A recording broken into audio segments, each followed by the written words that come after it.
Winter gave her 24 hours to build a buried hallway. Alden Pike, who had survived 26 winters on the Little Missouri, told her, "When the north wind stands up, your boy will lose his mother between those two doors." She had $47, a 3-year-old son, and 50 yards she could not cross in a whiteout.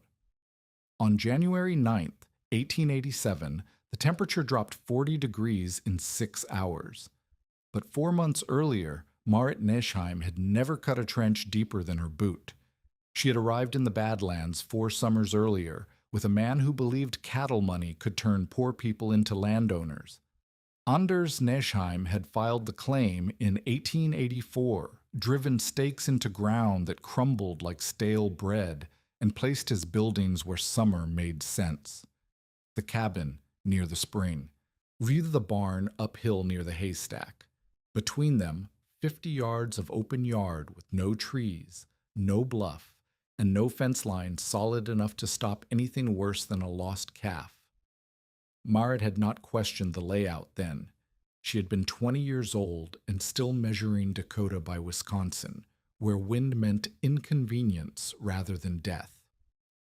Anders knew cattle. Anders knew grass. Anders knew the rhythm of drives and the weight of a good season. What he did not know, what neither of them knew, was that the space between two doors could become a killing ground. Now Anders was in the ground behind the barn, and Marit was dragging a sack of oats across a rough plank floor, while her son Ivar slept in a chair pulled close to the stove. The boy was 3. He breathed with his mouth open, while one hand curled around a wooden horse Anders had carved the previous spring. The fire crackled. The lamp threw shadows. Outside, the October wind tested the corners of the cabin like a man checking locks before he breaks in. She dropped the sack beside the bin and straightened, pressing both hands into the small of her back. Her palms were rough. Her shoulders ached from work that never ended. Since August, since Anders sliced his calf on a mower blade during haying and infection took him before the first hard freeze, she had done everything herself. The haying, the roof patching, the butchering, the wood splitting, the water hauling, the fence mending, the account settling at the store in Medora, where the clerk looked at her like she was already a memory.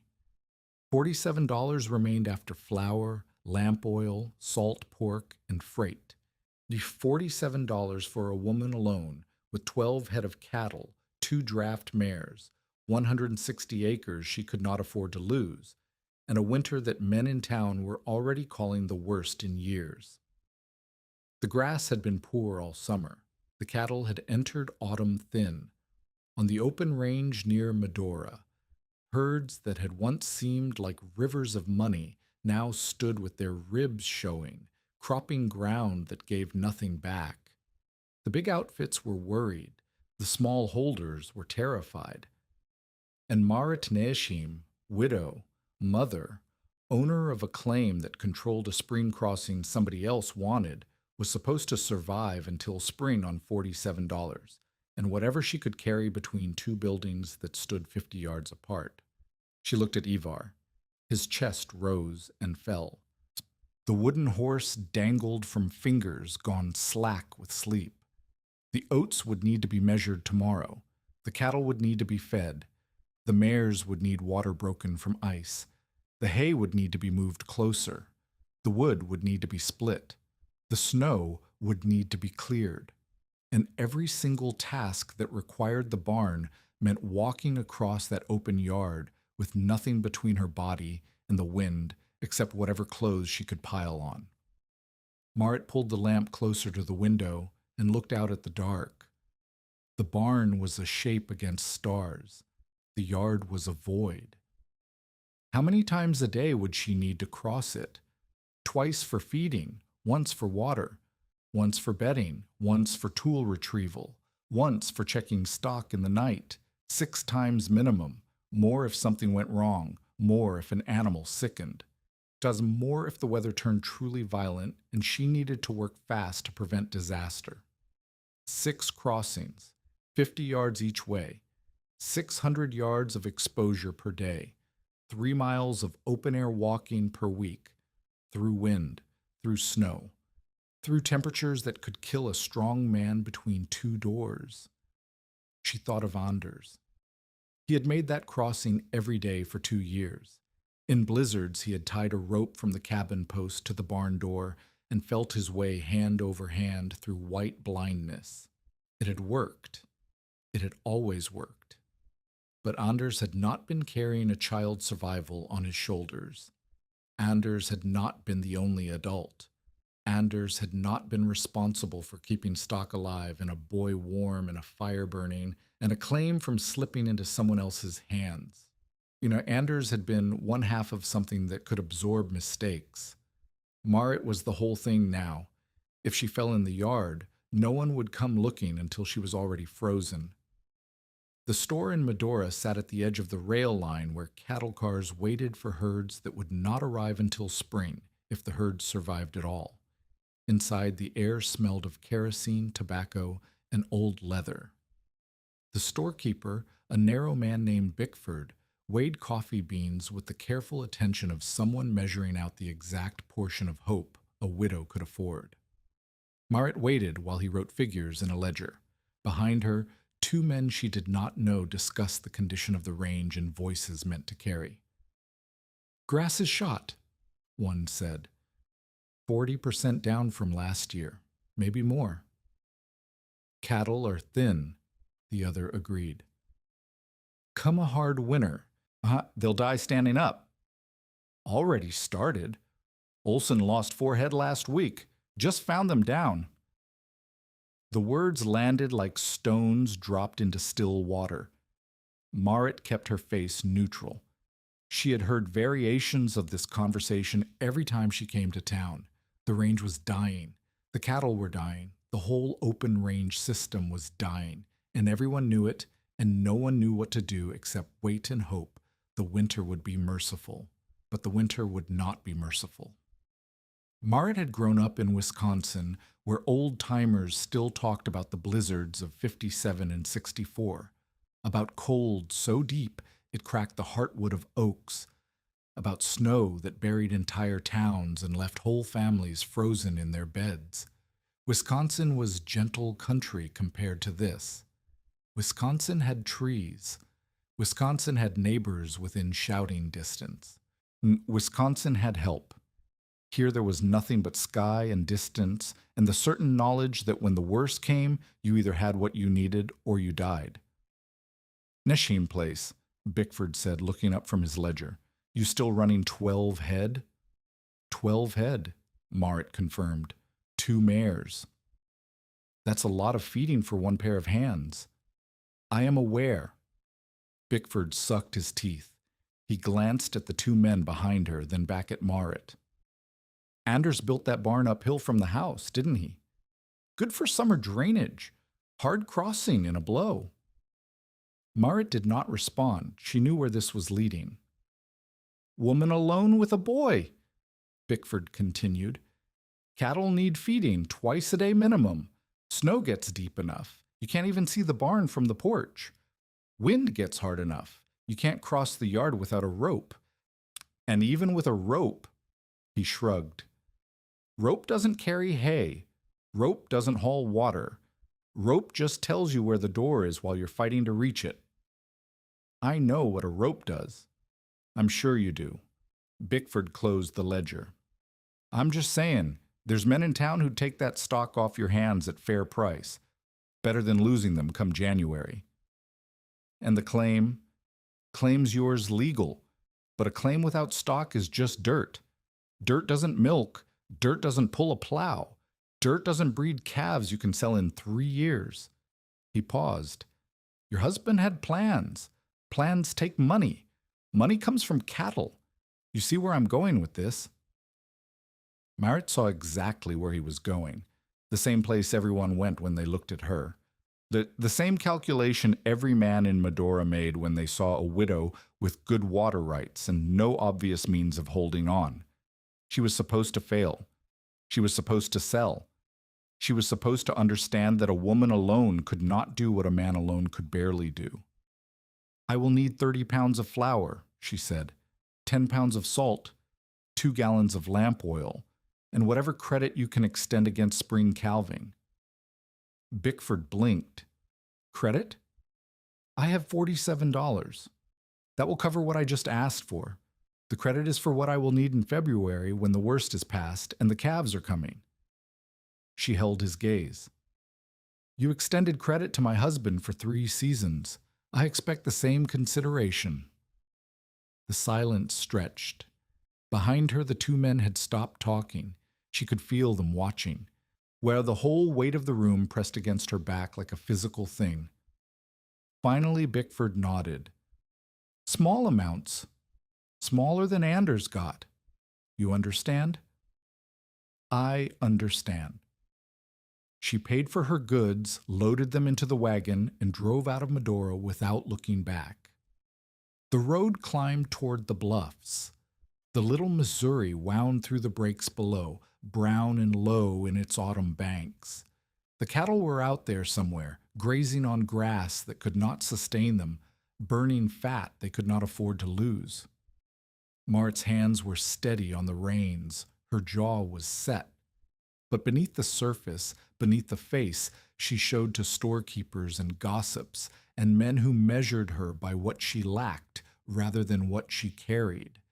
A question was forming, a question that had no answer yet. How could she cross 50 yards twice a day for 6 months, when crossing 50 yards once in the wrong weather could kill her? Alden Pike lived in a soddy 3 miles east of Merritt's Claim, at the head of a draw where the wind split around a limestone outcrop and the snow never drifted quite as deep. He had survived 26 winters on the Little Missouri. He had trailed cattle north from Texas before there was a rail line. He had buried men after the snow winter of 80 to 81, and he had learned the arithmetic of cold the way some men learned scripture. Merritt found him splitting wood behind his house, working with the mechanical rhythm of someone who had done the same task 10,000 times. He did not stop when she approached. The axe rose and fell. The wood cracked. Chips flew. Pike, she said. He sank the axe into the block and looked at her. His face was seamed leather stretched over sharp bones. His eyes were the color of weathered fence posts. He was 61 years old, and every one of those years had been earned in places where weakness meant death. Neshim's widow, he said. I heard about Anders. Bad business. I need advice. Pike picked up a chunk of wood and examined it for grain. Advice on what? Wintering. My buildings are 50 yards apart. I have no enclosed lane, no board walk, nothing between the house and the barn except open yard. I need to feed 12 head and 2 mares through whatever comes, and I need to do it alone. Pike set the wood on the block. He did not raise the axe. Instead, he turned to face her fully, crossing his arms over a chest that was still broad despite the years. How much hay you got stacked? 8 cords, maybe 9. Close to the barn? Close enough. How much cash? $47. Hands? None. Neighbors willing to help? None that I know of. Pike nodded slowly. He looked out toward the west, where the sun was falling toward the ridgeline, and the sky was turning the color of old copper. The wind had picked up. Marit could feel it pushing against her like the hand of something patient and cruel. I've seen 26 winters in this country, Pike said. 26. First one was 80 to 81. Lost half my string that year. Lost 2 men. Found them frozen standing up, still holding lead ropes. Wind had drifted them over chest high. They were just shapes in the snow by the time anyone thought to look. Marit waited. The winters since then, some hard, some easy. But I've learned things. I've learned what it takes. He turned back to her. You want a winter 12, head through whatever comes. You need more hay than 8 cords. You need it stacked close. You need hands to help move it. You need a proper enclosed walk or a sheltered yard where the stock can come to you. and you need money enough to build those things before the weather closes. I have none of those things. No, you don't. Pike picked up the axe. He tested the edge with his thumb. That yard between your buildings. 50 yards, you said? 50 yards. In a Chinook, it's nothing. Walk it with your eyes closed, but in a real blow. He shook his head. I've seen what happens to people caught between buildings in a real blow. The wind comes sideways. The snow fills your mouth, your nose, your ears. You can't see your hand in front of your face. You can't hear anything except the roar and the cold. The cold takes your fingers first, then your toes, then your face. By the time you reach the door, if you reach the door, you're already losing parts of yourself. I have a rope. Everyone has a rope. Pike sank the axe into the block again. He walked toward her, stopping close enough that she could see the old scars on his hands, the white lines where frostbite had taken skin years ago. A rope gets you to the door. Maybe. If you don't lose your grip. If the rope doesn't snap. If you don't fall and break something while you're fighting your way through. But a rope doesn't let you work. A rope doesn't let you carry hay. A rope doesn't let you haul water or move tools or tend to a sick animal. But a rope just keeps you from dying between the buildings. It doesn't let you do the job that has to be done. Then what does? Pike was silent for a long moment. His eyes searched her face as though looking for something. Weakness, maybe. Or the particular kind of stubbornness that separated the women who survived from the women who didn't. You have a boy, he said finally. 3 years old, I heard. Ivar. Yes. When the north wind stands up, your boy will lose his mother between those two doors. The words hit her like a slap. Not because they were cruel, though they were, but because they were true. They were the arithmetic she had been trying to avoid. The math that said one woman could not do what needed to be done, that the layout of her buildings was a death sentence, that everything Anders had planned for was meaningless now because he had built for 2 people and only one remained. You're telling me to sell the stock. I'm telling you what 26 winners taught me. Pike picked up a split log and tossed it onto the stack. The Badlands don't care about plans, don't care about determination, don't care about how many people depend on you. The cold just takes what it takes, and what it takes first is people who think they can do alone what requires 2. Marit turned and walked back to her wagon. She did not thank him. She did not say goodbye. She climbed onto the seat, took up the reins, and drove away while Alden Pike watched her go. His voice followed her across the flats, carried by the wind. When the north wind stands up, oh, your boy will lose his mother between those 2 doors. She heard it all the way home. That night, after Ivar was asleep and the fire had burned down to coals, Marit stood in the doorway of the cabin and looked across the yard at the barn. 50 yards. In the lamplight spilling from behind her, she could see the first 10 feet clearly. Then the darkness swallowed everything. The barn was a shape, nothing more. A rectangle of deeper black against the stars. The space between was void. She stepped off the porch.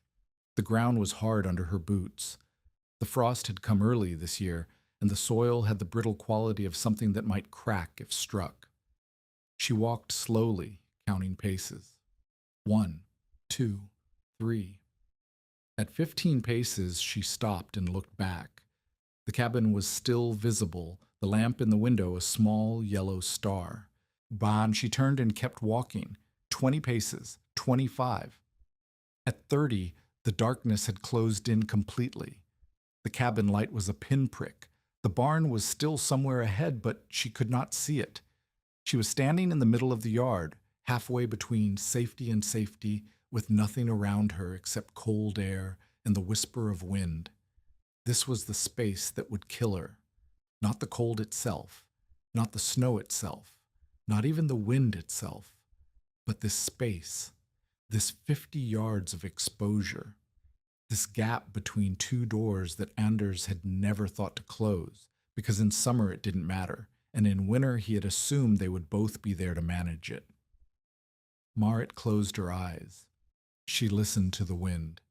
It came from the north, steady, but not yet violent, the kind of wind that warned of worse to come.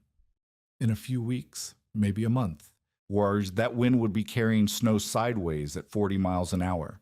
The temperature would drop to 20 below, 30 below, 40, and she would need to cross this space twice a day, minimum, carrying hay, carrying water, carrying tools, carrying the weight of everything that depended on her staying alive. A rope line from house to barn. That was the standard answer. The answer Pike had dismissed. It would let her find the door in a whiteout. But it would not let her work. It would not let her move hundreds of pounds of hay. It would not let her haul water in buckets that weighed more than her son.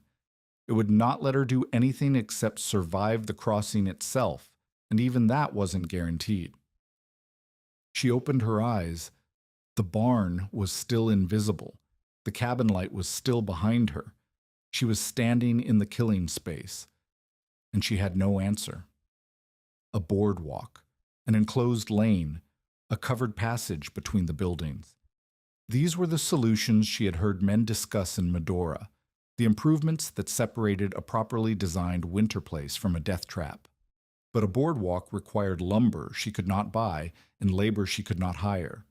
The $47 left in her account would not cover a quarter of what she needed. Moving the cattle to the open range near town? Worse, the grass was already poor. The herds were too large.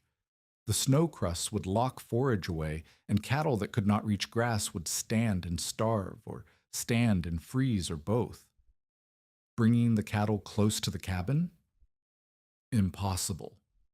Fire risk, manure accumulation, trampling, disease. There was no enclosed space near the cabin that could hold 12 head. And even if there were, she would still need to reach them to feed them, to water them, to keep them alive. Every solution required something she did not have. Every path forward was blocked by the same obstacles. No money, no hands, no time. Marit stood in the dark for 10 minutes, maybe more. The cold seeped through her coat. Her fingers began to ache. Finally, she walked the remaining distance to the barn door, touched the wood to confirm it was real, and then walked back to the cabin. 50 yards there, 50 yards back, 100 yards of nothing. That night she dreamed of Anders. He was standing in the yard, waving to her, smiling the way he used to smile when a plan came together. But when she tried to reach him, the snow came sideways, and he disappeared. No, and she was alone in white blindness, with no rope and no direction and no voice to guide her home. She woke before dawn with Pike's words still ringing in her ears. When the north wind stands up, your boy will lose his mother between those two doors. The thaw came on the 3rd day of November, unexpected and brief. Marit had seen Chinooks before, those strange warm winds that melted snow and softened ground in the middle of what should be frozen time. In Wisconsin, people called them the false spring. Here, they were just weather. Weather that could turn in an hour. Weather that meant nothing except temporary relief. She was carrying a feed pail from the barn when she felt the difference. The air had lost its edge. The frost that had rimed the water trough was dripping. The ground, which had been hard as stone for 2 weeks, gave slightly under her boots. She stopped. The pail hung from her hand, forgotten. She was standing at the edge of a shallow drainage cut that ran from the corner of the barn toward the lower ground near the spring. The cut was maybe 2 feet deep, a natural channel where snowmelt had carved the soil over decades. In summer, it carried water. In winter, it filled with drift. But right now, standing at its lip, Marit noticed something. Above the lip, the wind pushed against her face. Not hard, The Chinook was gentle, but enough to feel. Her hair moved, her collar shifted. The air touched every exposed inch of skin. Below the lip, nothing. She stepped down into the cut. The walls rose around her, barely chest high, raw earth packed with roots and stones, and the wind stopped. Not completely. She could still hear it overhead, but down here, one in this shallow depression, the air was calm, still, protected. Marit turned in place, looking at the walls of the cut. 2 feet of earth on either side. That was all. 2 feet. And the wind could not touch her. She remembered something then, a fragment of conversation from months earlier, when she had been in Medora buying supplies, and an old Norwegian named Halvorsen had been complaining about his sheep. The sheep kept huddling in the low ground, he said. Every time the wind picked up, they went to the draws, the cuts, the hollows. He said it like it was a problem, like the animals were stupid for seeking shelter instead of grazing. But the sheep were not stupid. The sheep knew what Marit was only now beginning to understand. Low things survive wind because wind climbs over what it cannot grip. She stood in the drainage cut and looked toward the barn. 40 yards away, give or take. Then she turned and looked toward the cabin, 50 yards in the other direction. The cut ran roughly between them, not a straight line, but close enough to matter. The wind climbed over what it could not grip. What if she could extend that? What if she could create a low space that ran all the way from the cabin to the barn, not above the ground where the wind could tear at walls and rip at roofs, below the ground where the earth itself became the shelter, a trench? The word arrived in her mind like a door opening. A trench. 4 feet deep, 3 feet wide, roofed with whatever she could find, poles, planks, canvas, hay, and then buried under snow itself.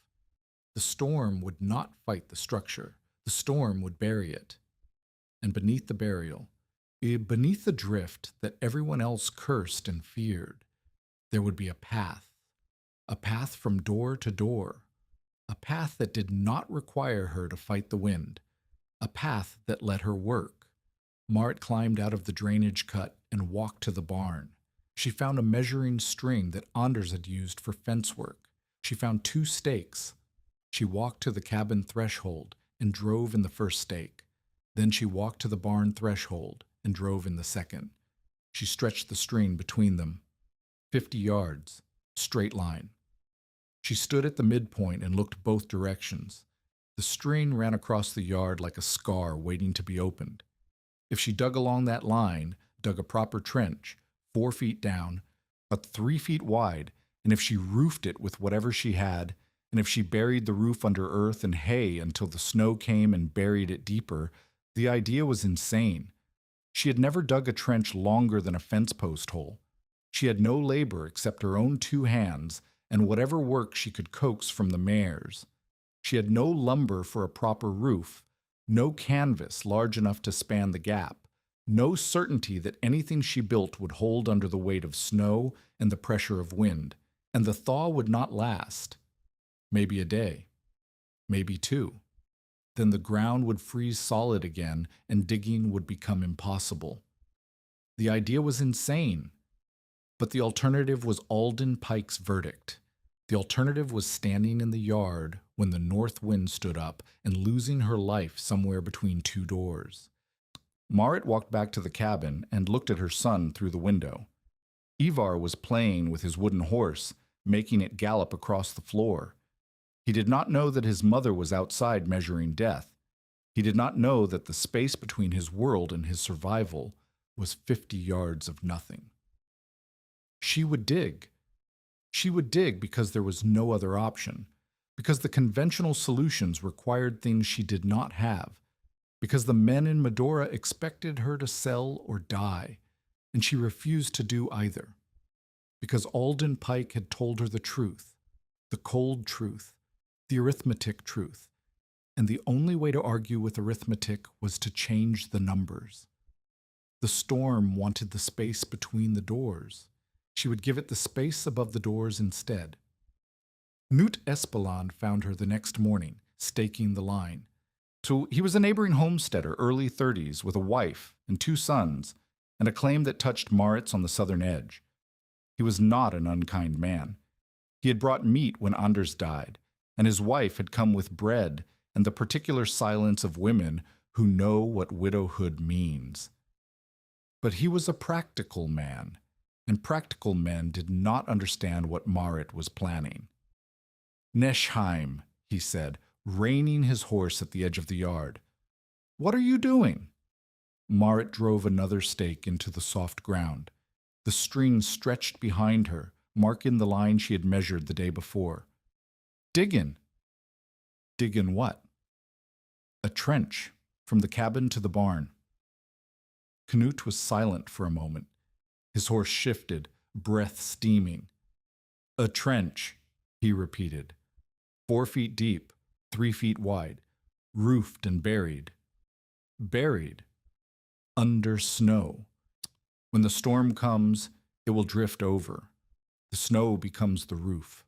The earth becomes the walls. She drove another stake. I walk underneath. Knut dismounted and walked to where she was working. He looked at the stakes, the string, the line running across the yard. His face was troubled. That's 50 yards, he said. I know. That's a lot of digging. I know. You have 1 day of thaw, maybe 2. The ground's soft now, but it won't stay soft. You'd need a crew to dig that much in 2 days, a proper crew with proper tools. He looked at her. You don't have a crew. I have the mares. And the scraper from Kellogg's road crew, he said I could borrow it against spring labor. She finished with the stake and straightened. I start in an hour. Knut shook his head. He looked at the line again, then back at her. Well, see, even if you dig it, the thing will fill. Drift will push down through any gaps. Water will seep in and freeze. You'll be walking on ice in the dark. And when the snow loads heavy enough, your roof will collapse and you'll be buried alive. The roof will be low, rounded, not flat. The wind will ride over it, not strike it. And I'll vent it, holes marked above the drift line so air can move. Marit met his eyes. I've thought about this.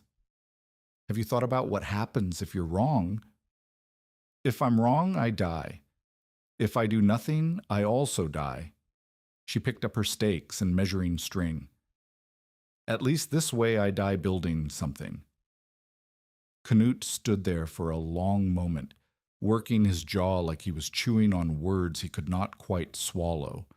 Finally, he sighed. A rope gets you to the door, he said. It does not let me work there. Marit turned toward the cabin.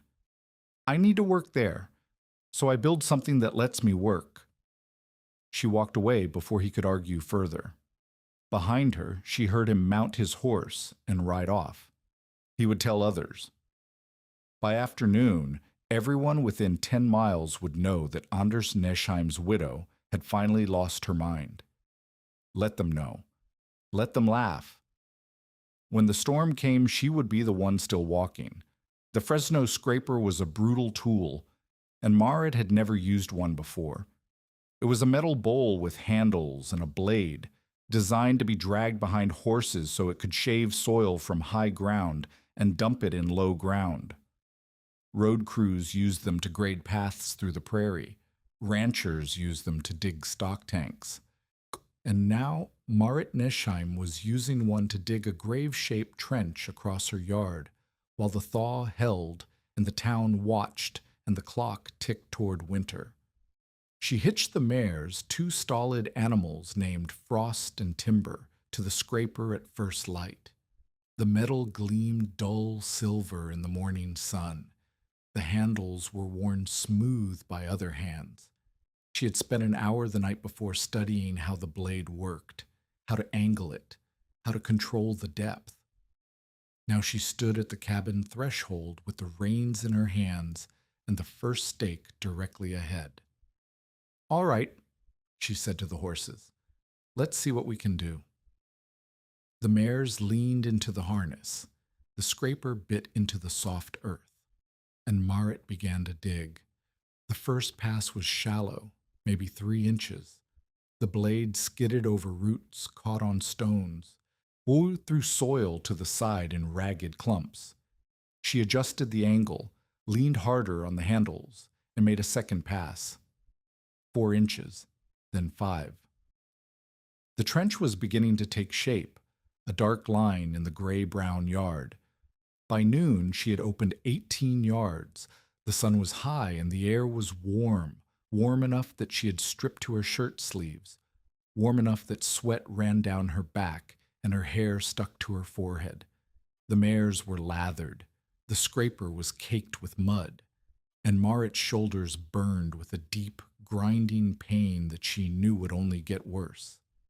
But 18 yards, that was something. That was progress. She paused to water the horses and check the line. The trench was rough, more of a shallow groove than a proper channel, but it ran straight from the cabin toward the barn. Another day of this, yes, maybe 2 if the thaw held, and she would have the full length opened. Then the real work would begin, deepening, widening, smoothing the walls, building the roof. She was kneeling beside the water trough when she heard hoofbeats. Milo Stroud came from the east, riding a tall bay with a white blaze.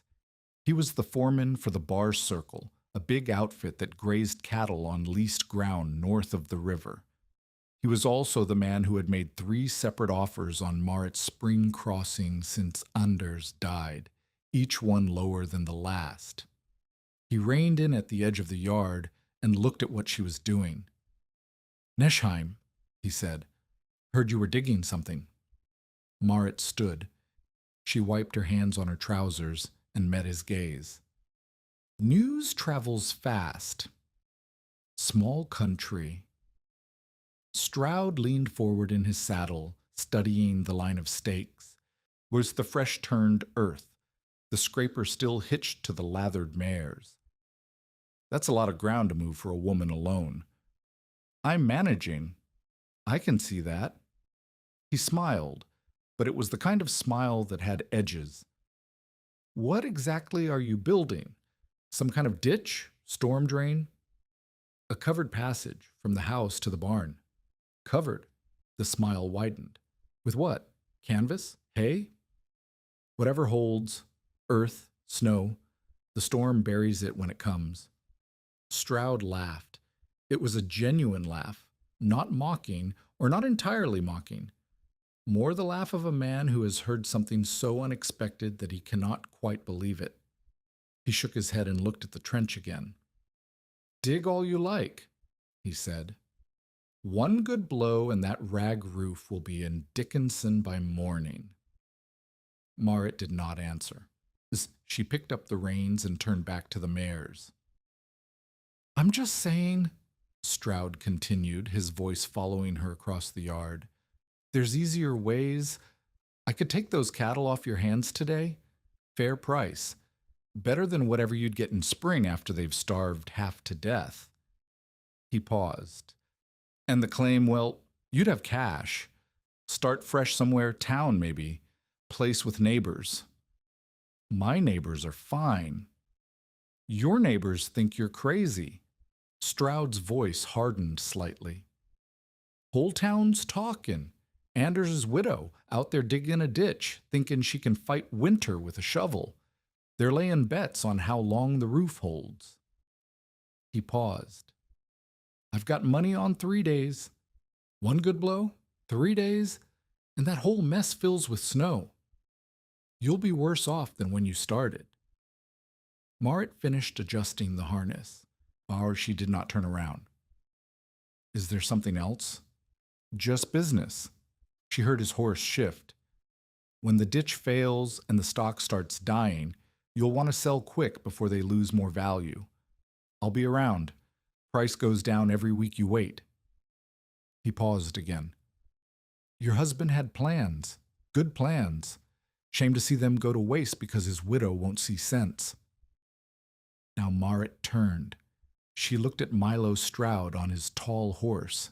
with his confident smile and his knowledge of how the world worked. She looked at him and felt something cold settle in her chest, colder than the wind, colder than the winter to come. "My husband built this place," she said. "I buried him in it. I will not sell it, not to you, not to anyone." Stroud held her gaze for a moment. Then he shrugged, touching his hat brim with exaggerated courtesy. "Suit yourself, Mrs. Nessheim. I'll check back in January, see how that ditch is holding up." He turned his horse and rode away. Marit watched until he disappeared over the rise. Then she turned back to the mares, picked up the reins, and started digging again.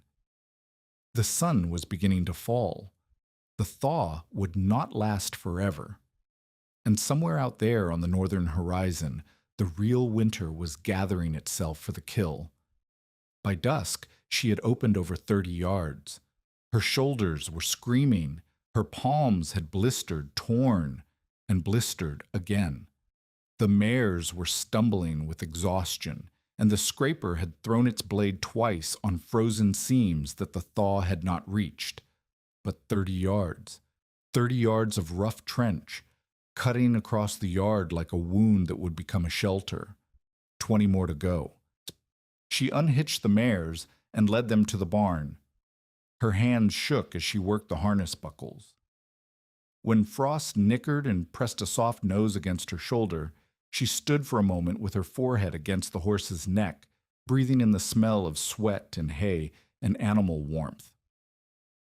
"Tomorrow," she whispered.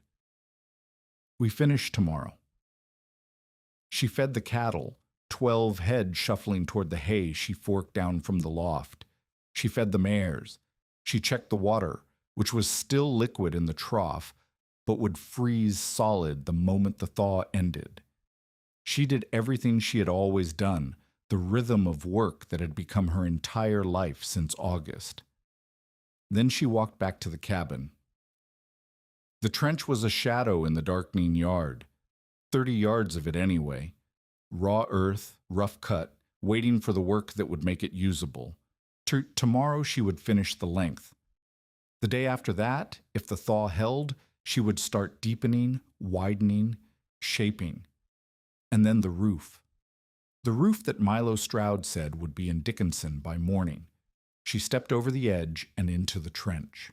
The walls rose around her, not high yet, barely 3 feet at the deepest point, but enough to notice, enough to feel. Above her, the first stars were appearing. Below her, the earth smelled of moisture and turned soil, and the wind, which had been pushing against her all day, was quieter here. Not gone, but muted. A presence rather than a force. She walked the length of what she had dug, 30 yards in the gathering dark, with raw walls on either side and open sky above. It was not a passage yet. It was not shelter yet. But she could feel what it would become. She could feel the shape of the thing she was building, the logic of it, the way it would turn the storm's own weapons against itself. A low thing, a hidden thing, a thing that survived by disappearing. When she reached the end of the cut, she climbed out and looked back. The trench ran toward the cabin like a line drawn in wet charcoal. Tomorrow she would extend it to the barn. Tomorrow the line would be complete. And then the real work, the roofing, the burying, the transformation of raw ditch into living passage would begin. She walked to the cabin. Ivar was waiting at the window, his face pressed against the glass. She waved and he waved back, and the wooden horse galloped across his reflection. Tomorrow. The word was a promise and a prayer. Tomorrow she would finish the line. Tomorrow she would begin the roof. Is it tomorrow she would prove that a widow with no money and no labor and no help could build something that mocked the arithmetic of cold? Or she would fail, and Milo Stroud would be right, and the whole town would shake their heads and say they knew it all along. Either way, she would know before winter. Either way, the question would have an answer. Marit went inside and closed the door against the dark. Behind her, in the yard that would kill her if she let it, the trench waited for morning. The thaw held for one more day. Then it broke. Marit felt the change before dawn on the 5th of November, a sharpening in the air, a hardness returning to the ground beneath her boots. She had slept 3 hours, maybe 4. Her body felt like something that had been beaten with sticks and left in a ditch. But she was up before first light, de-hitching frost and timber to the scraper, because 20 yards remained and the window was closing. By noon, the scraper blade was sparking on frozen seams. The soft ground had become a skin stretched over stone. Where the thaw had reached deepest, Marit could still cut. Where shade had protected the frost, the blade skidded and screamed and threw sparks into the cold air. She worked around the frozen patches, opening what she could, marking what she couldn't, and the trench crept toward the barn 1 yard at a time, 15 yards left, then 12, then 8. The mares were blown. Foam crusted their chests and flanks. Marit's hands had stopped blistering. The skin had simply torn away, leaving raw meat that stuck to the reins. She wrapped her palms in strips of flour sacking and kept working.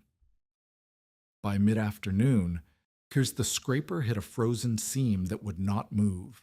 The blade caught on something buried, a root, a stone, a vein of frost that the thaw had never touched. Marit leaned on the handles. The mares strained. The scraper groaned and stuck fast. She stood there for a moment, breathing hard, looking at the remaining distance. 6 yards.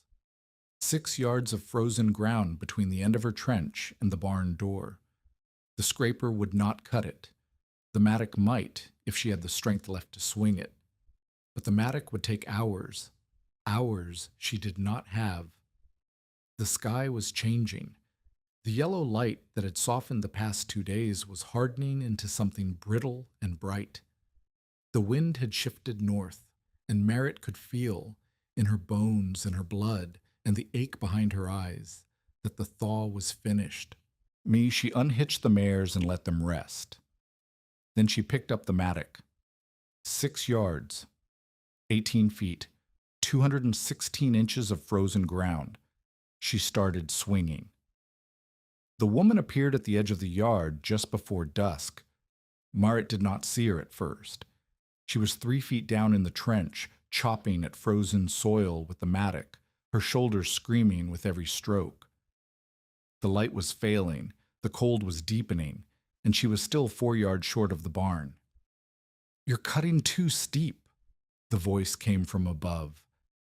Marit looked up, blinking sweat from her eyes, and saw a figure silhouetted against the darkening sky. The woman was older, 50, maybe more, with a face weathered to the texture of old leather, and hands that looked like they had been carved from the same material. She wore a man's coat over a wool dress, and her gray hair was pulled back under a kerchief that had once been blue. She stood at the edge of the trench with her arms crossed, studying Marit's work with the critical attention of someone who knew exactly what she was looking at. "The walls," the woman said. "You're cutting them vertical. They'll slump when the frost works loose.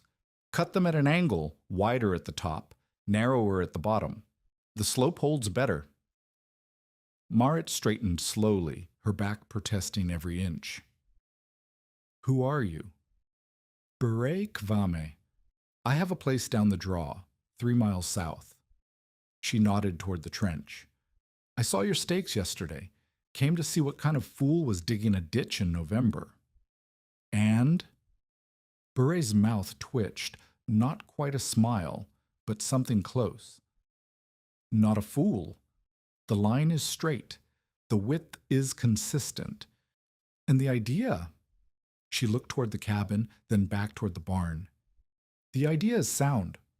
Low things survive wind. You're building a low thing. You've done this before?" "Not like this, but I've built sod. I've banked walls. I've patched shelters that the wind wanted to kill. Beret climbed down into the trench, moving with the easy grace of someone who had spent a lifetime working in difficult spaces. She ran her hand along the wall, feeling the cut, testing the density. The snow winter of 80 to 81. I was living in a half dugout on the Cheyenne, near what's now Valley City. My husband had died the spring before. I had a claim, a few head of cattle, and a structure that the wind went through like water through a sieve. What did you do? I learned. Beret looked at her. I learned that winter doesn't care about your plans. It only cares about your walls. And if your walls are strong, if they're low enough to duck the wind and solid enough to hold the snow, then you live. If they're not, you die. Marit felt something shift in her chest. Not hope, exactly. Something older than hope. Recognition. I have 4 yards left, she said. The ground is frozen. The mattock takes an inch at a time. I won't finish before dark. Beret nodded. Then we work by lantern. You don't have to. I know what I have to do. Beret took the mattock from Marit's hands and tested its weight. I had a man I loved once, after my husband. A good man who came to help me through a winter and stayed because he thought we could build something together. He died crossing an open yard in a blow, 50 feet from the door. The rope snapped and he went down, and by the time I found him, his heart had stopped. Marit was silent.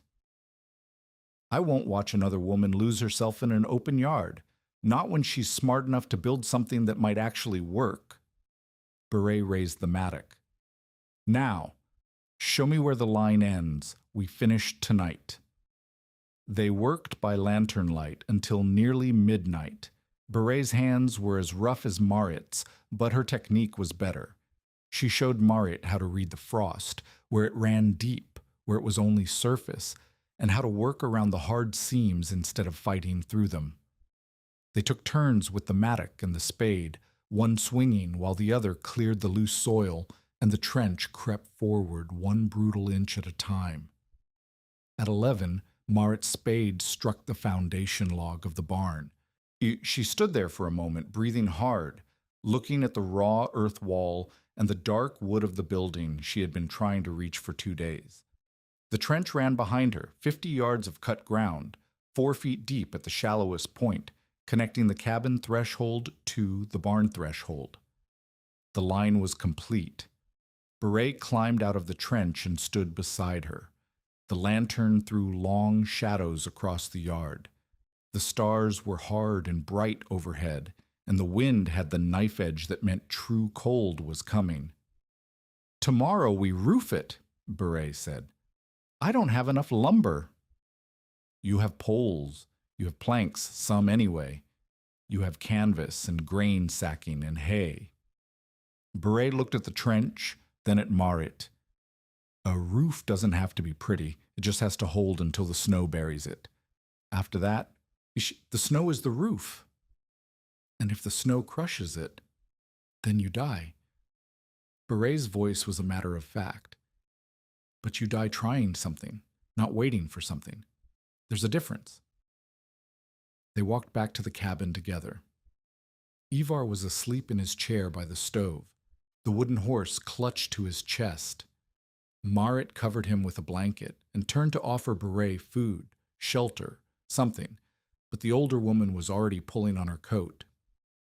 Sleep while you can, Beret said. I'll be back at first light. We have a lot of roofing to do. She was gone before Marit could argue. The roofing took 3 days. The first day they gathered materials. Beret had a cart and a mule, and together they stripped usable poles from an abandoned corral 2 miles east. They salvaged planks from a broken wagon box behind the Nesheim barn. They collected canvas, worn, patched, inadequate, from every source Marit could find. Old wagon covers, grain sacking, a tarpaulin that Anders had used for hay storage. The second day, they began laying the roof. Beret showed Marit how to space the poles. close enough to support weight, far enough apart to conserve material. She showed her how to angle the planks so water would run toward the walls instead of pooling at the center. She showed her how to layer the canvas and sacking, overlapping like fish scales so wind could not find a gap to exploit.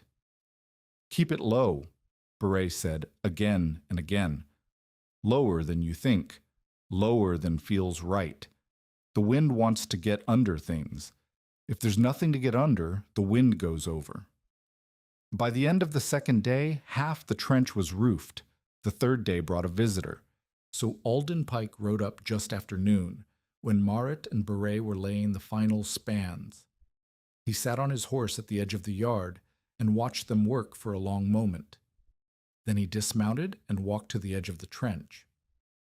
"Nesheim," he said, "I heard you were building something." Marit straightened, her hands full of canvas strips. "Come to tell me it won't work?" "Come to see for myself." Pike walked along the edge of the trench, studying the walls, the roof supports, the way the structure ran straight from door to door. His face gave nothing away.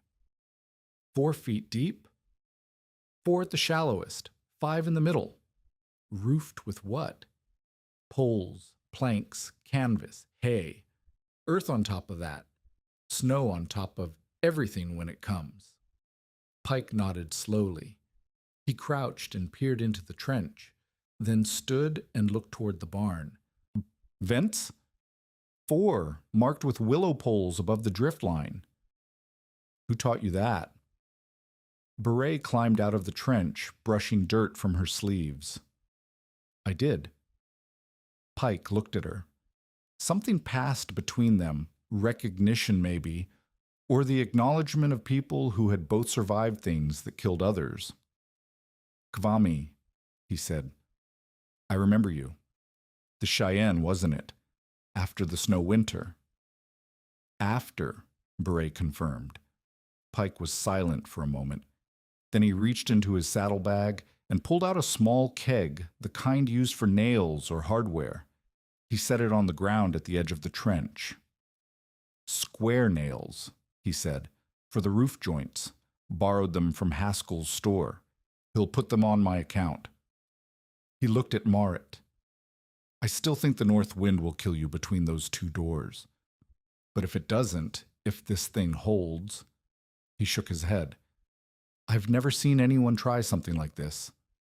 Might be worth seeing if it works." He mounted his horse and rode away without another word. Marit looked at the keg of nails. Then she looked at Beret. "He doesn't believe it will work," Beret said, "but he doesn't want to be wrong about a boy losing his mother. That's something." They went back to work.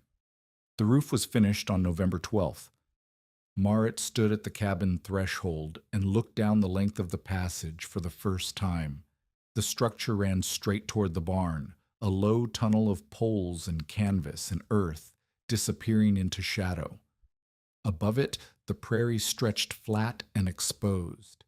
Below it, there was shelter. She stepped inside. The change was immediate. Above ground, but the wind had been steady, not strong, not dangerous, but present. Below ground, the wind stopped.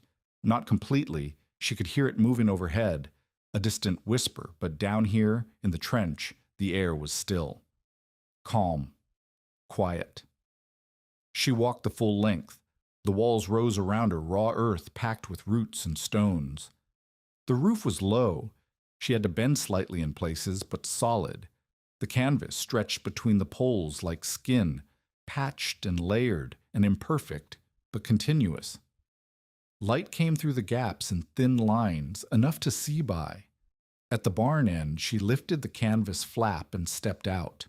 The cattle looked up from their hay, the mares whickered, and Marit realized for the first time that she could reach them, in any weather, at any hour, without fighting the wind, without losing the rope, without risking her life in the 50 yards that had haunted her dreams since Anders died. She had built a path. Now she had to see if it would hold. Beret stayed for another week, teaching Marit things that no one had told her she would need to know. How to check the roof joints for strain, the sound they made when the weight was wrong. How to clear the vents without losing the markers, a rhythm of probing with an iron rod until air spilled through. How to keep the floor dry, plank sleepers under straw, with a slight slope toward drainage cuts so meltwater would flow instead of freezing. The passage is not finished when you stop building, Beret said. The passage is finished when the first storm is over and you're still walking through it. On the third day, Knut Espeland appeared with a mattock and a length of chain. I still think this thing will fail, he said, standing at the edge of the trench. But if you're going to die trying, you shouldn't die for lack of a decent mattock. Marit took the tools without argument. By then she had learned that men like Knut expressed care through objects, not words. On the fifth day, she made a test run. She filled a hay basket with 30 pounds of loose feed and walked the full length of the passage from cabin to barn. The walk took 2 minutes. The load was awkward in the narrow space, but manageable. At the barn end, she fed the cattle and checked the mares. Then she walked back. 2 minutes there, 2 minutes back. 4 minutes total for a trip that would have taken 30 seconds in summer and might have killed her in a storm. But she could make it. She could make it carrying weight. She could make it in darkness if she had to, feeling her way along walls that didn't move. Beret watched the test and nodded. Again, she said.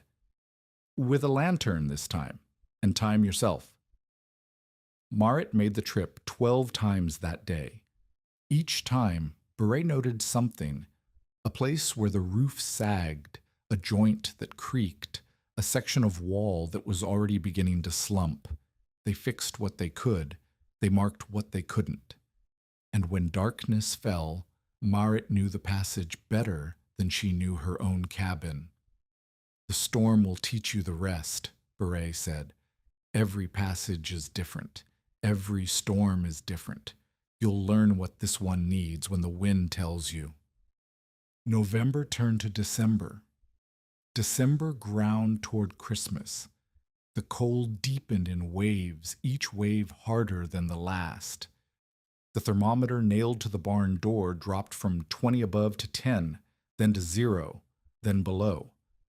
The sky turned the color of old iron. The grass disappeared under snow that crusted hard enough to bear weight. Marit settled into a routine. Dawn. Check the vents, clear any overnight accumulation. First feeding, hay basket to the barn, 30 pounds at a time, 3 trips minimum. Water. Break the ice in the trough. Haul fresh from the spring when the trough ran dry. Midday. Check the stock. Look for signs of illness. Adjust the bedding. Second feeding. Another 3 trips with the hay basket. Evening. Final check. Close the vents partially against overnight drift. 6 runs minimum. Sometimes 8. Sometimes 10 when something went wrong.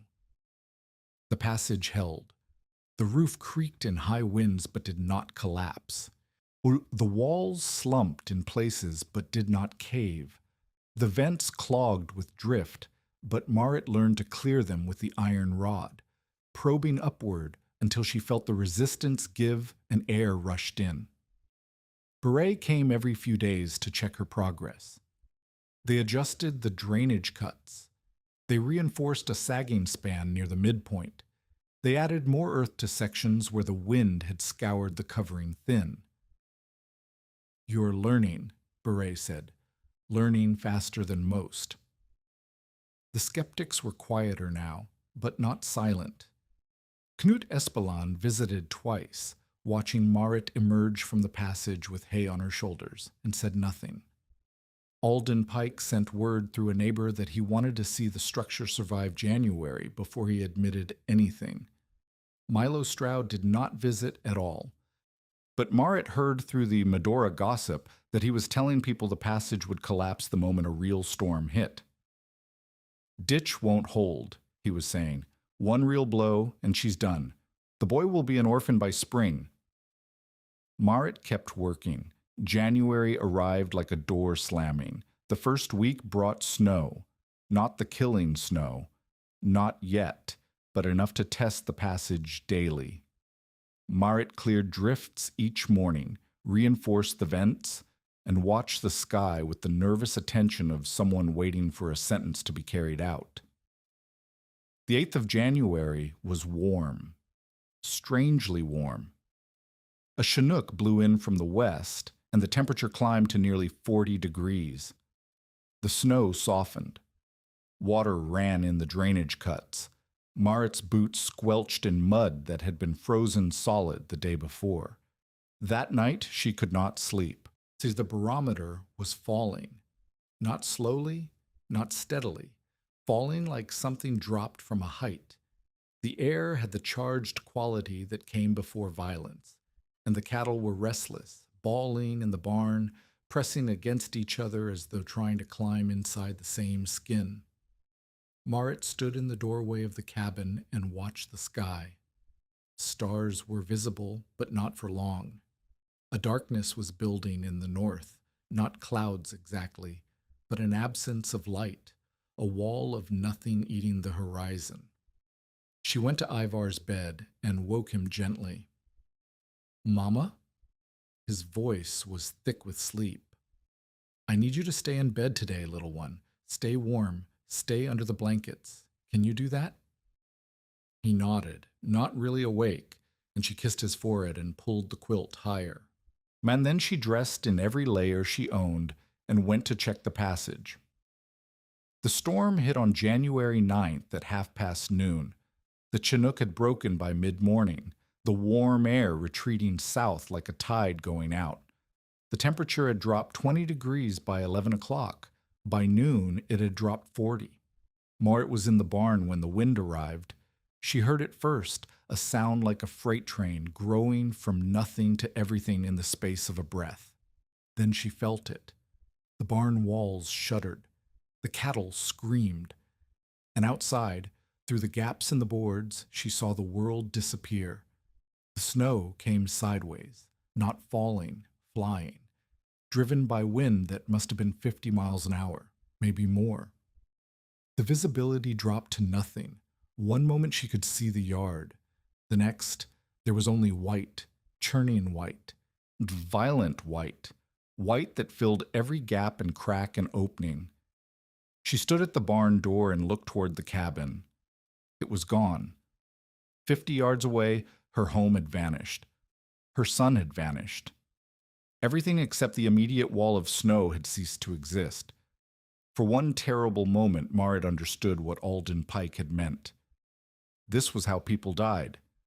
Not slowly, not dramatically, but instantly, swallowed by the white, lost between two doors, their bodies not found until spring.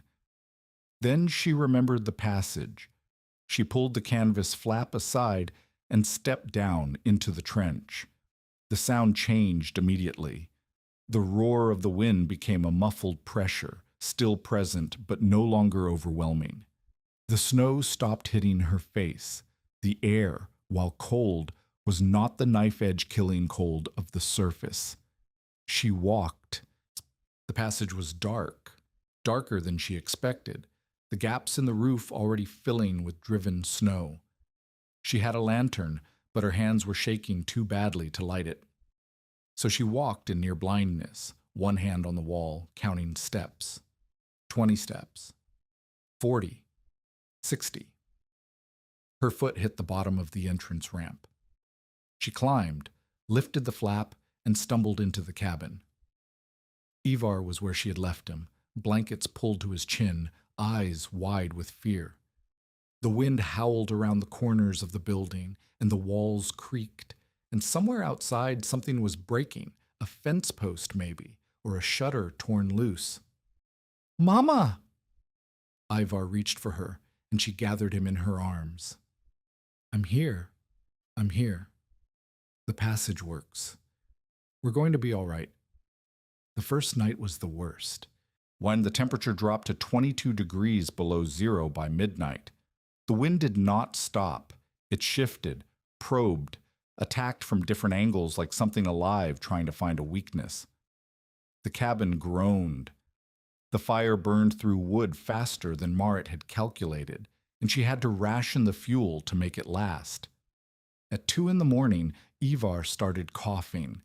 It was a harsh, barking cough, the kind that meant trouble. Marit felt his forehead and found fever. His breathing was rapid, shallow, and there was a wheeze underneath it that she did not like. She had medicine, not much, but some.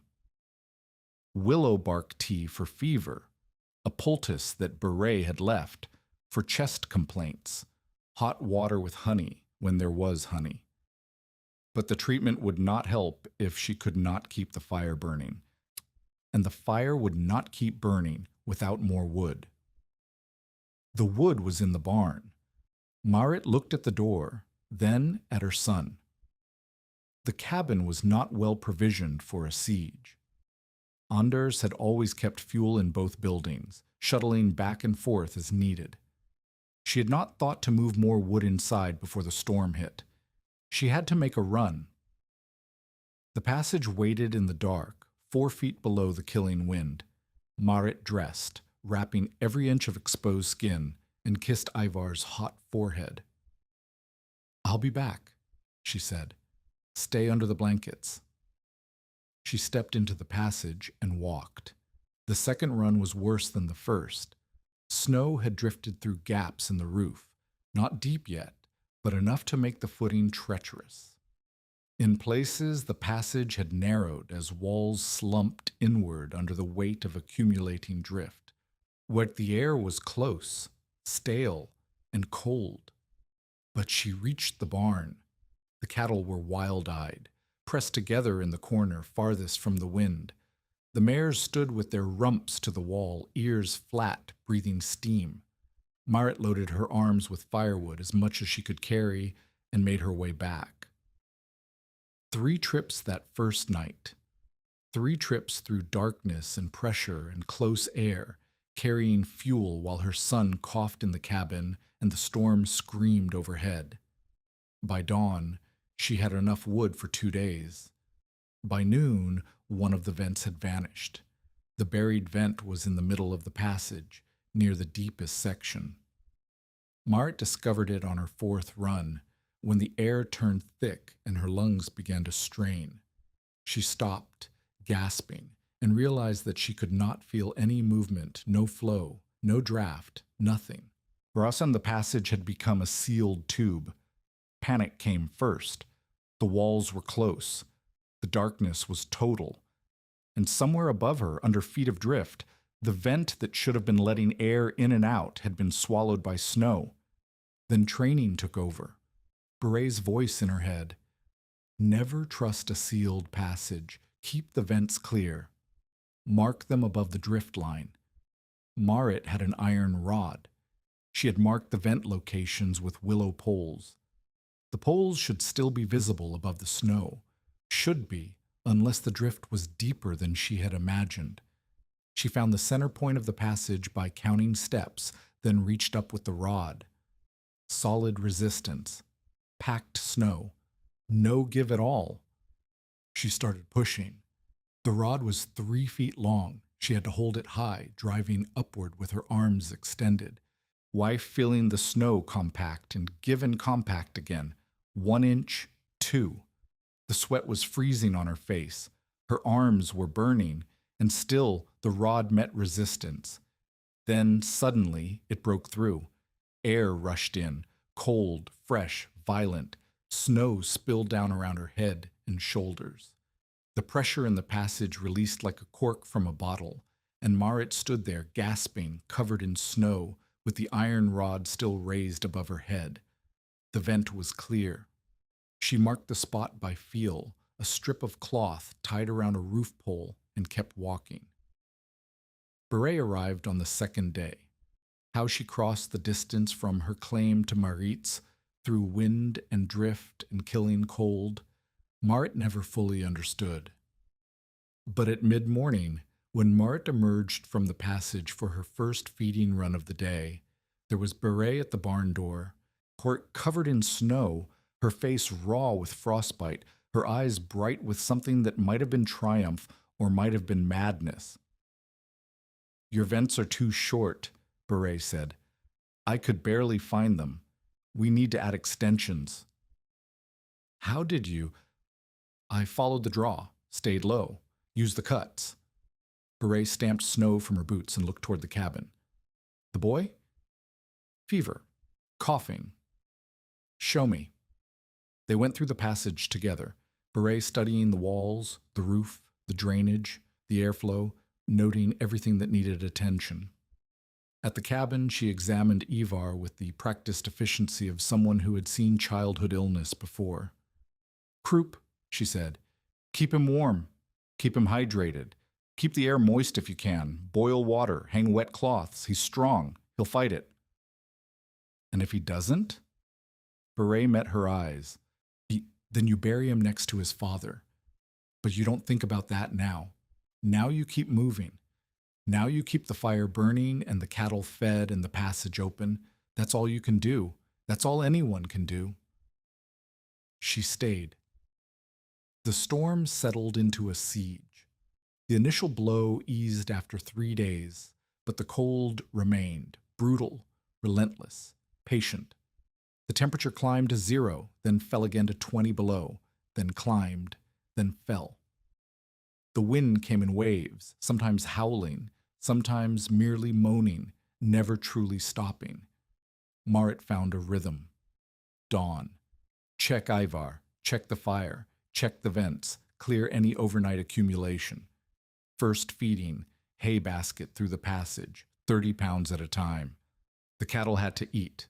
Without feed, they would burn their body fat, then their muscle, then they would die. 3 trips minimum, sometimes 4 when she could manage it. Water. The trough in the barn had frozen solid. Marit broke ice with the mattock and hauled buckets from the spring, which was still running beneath its own ice cover. The spring was outside the passage, but close to the barn, a short, brutal exposure that left her gasping each time. Midday. Check the stock. Check Ivar. Rest if possible. Boil water for the steam. Force willow bark tea into her son's resistant mouth. Second feeding. 3 more trips. Sometimes 4. Evening. Final check. Adjust the vents. Stoke the fire. Sit with Ivar until he slept. She marked each feed run on the barn post with the blade of her knife, 1 notch per trip. By the end of the first week, there were 21 notches. By the end of the second week, 35. Beret came and went, sometimes staying overnight, but sometimes disappearing for a day to check her own place. She reinforced the sagging sections of the passage. She added extensions to the vent markers. She taught Marit to listen for the sounds that meant trouble, the creak of a roof pole under too much weight, the whisper of air through a developing gap. "The passage is alive," Beret said. "It changes with every storm. You have to change with it." On the 15th day, Knut Espeland almost died. He had come at dusk with a borrowed hay hook and one last argument about rope lines. The storm had eased to a moderate blow, bad, but not impossible, and Knut had ridden the 3 miles from his claim to see how Marit was holding up.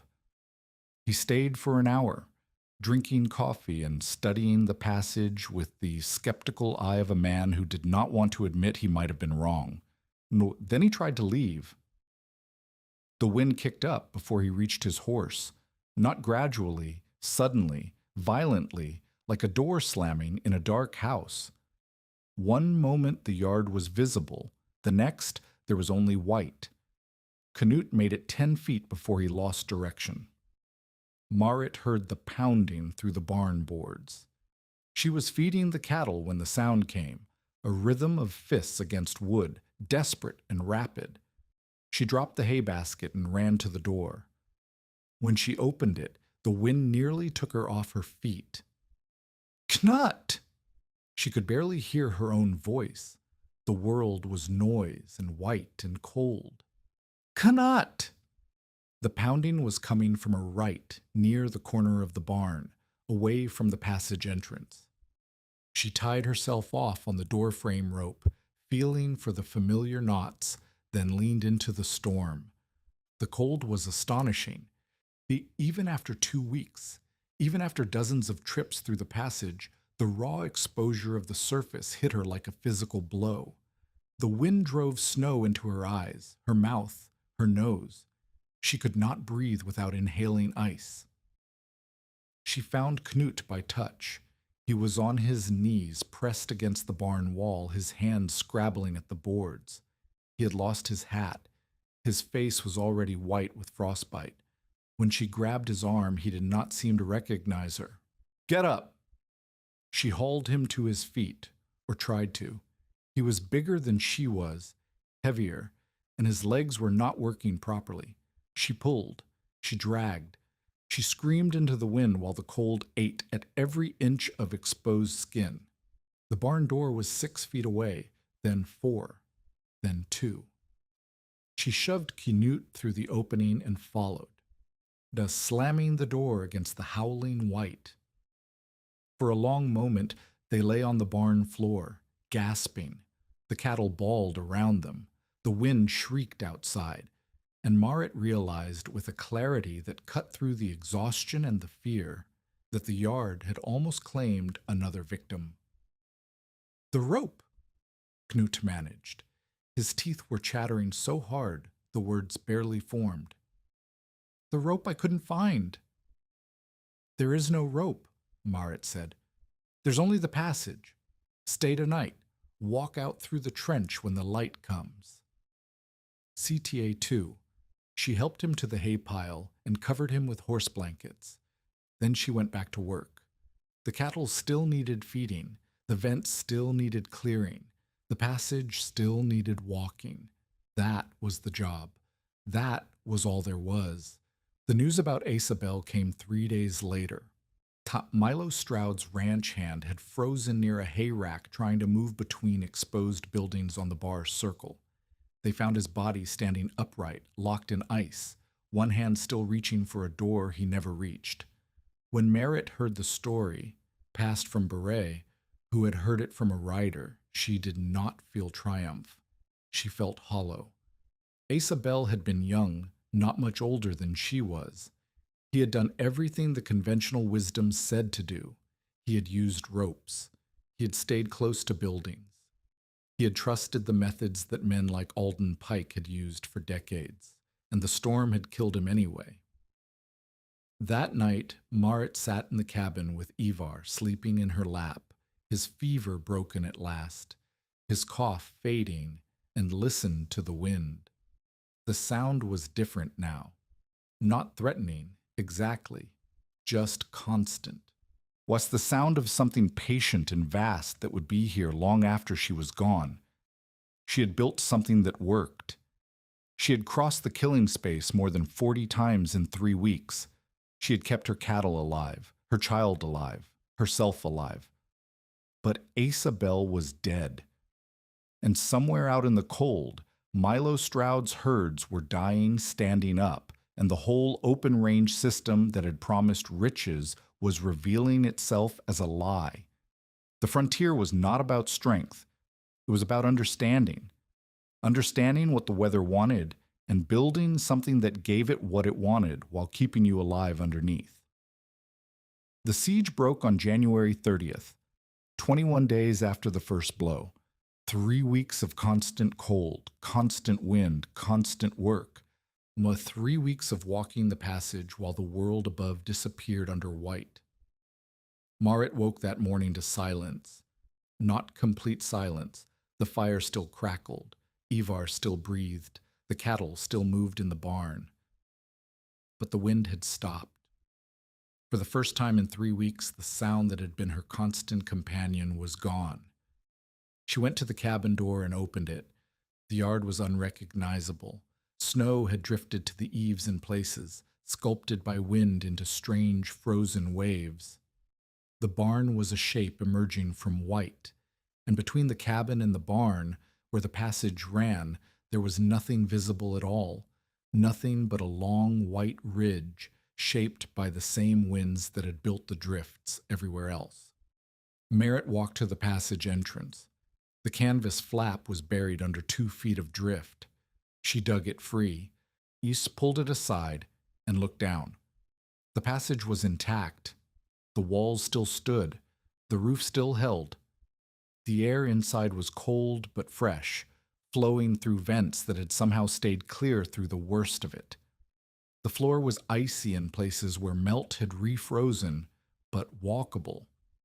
She descended into the trench and walked the full length, studying every span, every joint, every section she had worried about for 3 weeks.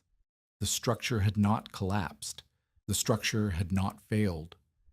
At the barn end, she climbed out and stood in the pale morning light. The cattle were alive. All 12 head. Thin, 3 weeks of hay rations did not match 3 weeks of good grazing, but alive, breathing, moving. The mares were alive. Her son was alive. She had made the trip 42 times, where she had moved more than 7,000 pounds of hay through a tunnel no wider than her shoulders. She had kept the vents clear, the floor passable, the roof from collapsing. She had won. Beret found her there an hour later, standing in the barn doorway, looking out at a world that had almost killed her. "It held," Marit said. It held. 42 trips, 30 pounds each, more than 3.5 tons of hay, moved through a hole in the ground. "The numbers don't matter." Beret came to stand beside her. "What matters is you're standing here. What matters is the boy is warm, and the cattle are alive, and the claim is still yours." Marit looked at the ridge of snow where the passage lay buried. From the yard, it looked like nothing. Just a drift, just another shape carved by wind. You would never know, looking at it, was that there was a path underneath, that life had been walking beneath the snow while death walked above it. "What do I do now?" Beret was quiet for a moment. Then she put her hand on Marit's shoulder. "Now you tell people how. Now you show them what you built. Now you give them a chance to survive what you survived." She paused. "That's what the frontier asks. Not just that you live, but that you teach others to live." The sun was climbing, the temperature was rising, and somewhere out there, beyond the drifts and the death and the 3 weeks of walking through the dark, the world was beginning to thaw. Marit went back into the barn and started cleaning. The storm was over. The work was just beginning. The roads opened on the 3rd of February. Not fully, drifts still blocked the lower crossings. Isen and ice made the hills treacherous, but enough for riders to move between claims, enough for news to travel, enough for the accounting to begin. And the accounting was brutal. The bar circle had lost over 200 head. Stroud's main wintering ground north of the river was a graveyard of frozen cattle, animals that had drifted with the storm, piled against fence lines, and died standing up. The smaller outfits fared no better. Olson had lost everything. The Haskell brothers had lost half their string. Up and down the Little Missouri, the story was the same. Cattle dead, horses dead, the whole dream of open-range fortunes frozen solid and waiting for spring to reveal the full scale of the disaster. And then there was the Neshim place. Word spread the way word always spreads in small country, through riders, through gossip, heck, through men who stopped at the Medora store and mentioned what they had seen. The widow Neshim had lost nothing, not a single head. She had walked through the worst storm in memory, fed her stock twice daily, and emerged on the other side with every animal alive. People wanted to know how. Alden Pike came on the 5th of February. He rode up in late morning when Marit was clearing the last of the drift from the passage entrance. She heard the hoofbeats and straightened, shovel in hand, to watch him approach. His face was unreadable beneath the hat brim. His horse picked its way carefully through the crusted snow. Neschheim, he said. Pike. He dismounted and walked to the edge of the trench. For a long moment he stood there, studying the structure, the walls, the roof, at the way it ran straight from door to door beneath its covering of snow. Then he crouched and peered into the darkness. You walked this, he said, every day.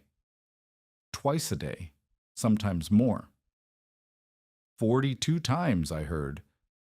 42 feeding runs, more for wood, for water, for checking stock. Pike nodded slowly. He stood and looked at her, really looked, the way he had not looked at her back in October when he had delivered his verdict about widows and winter and two doors. I told you the north wind would take you between those buildings, he said. I told you your boy would lose his mother. You did. I was wrong. The words came out rough, like they had to be dragged from somewhere deep. The danger was real. Everything I said about exposure and wind and the killing space, that was true. What I did not see was that you could change what the space meant. He looked at the trench again. I have survived 26 winters in this country. I have never seen anyone build something like this. I have never seen anyone think to go under the storm instead of through it. Marit leaned on her shovel. You sent the nails. I did not want to be wrong about a boy losing his mother. Pike almost smiled, a thin expression quickly gone. I suppose I was wrong about that too, about which way the wrong would go. He stayed for an hour. Marit walked him through the passage, showing him the construction, the pole spacing, the canvas layering, the vents, the drainage. Pike asked questions with the focused attention of someone who intended to remember every detail. The low profile, he said, running his hand along the roof. That's the key. The wind cannot grip it. Beret taught me that. Low things survive because wind climbs over what it cannot grip. Gavame, Pike nodded. I remember her. She knows sod. She knows shelter. He ducked through a narrow section and emerged at the barn end. You could teach this. I intend to. Pike looked at her cattle, 12 head, thin but alive, moving through the barn with the restless energy of animals that had survived something. Then he looked at Marit. I will send people to you, he said. People who need to learn. You will show them what you showed me. It was not a question. I will show anyone who asks. Pike mounted his horse. Before he rode away, he turned back.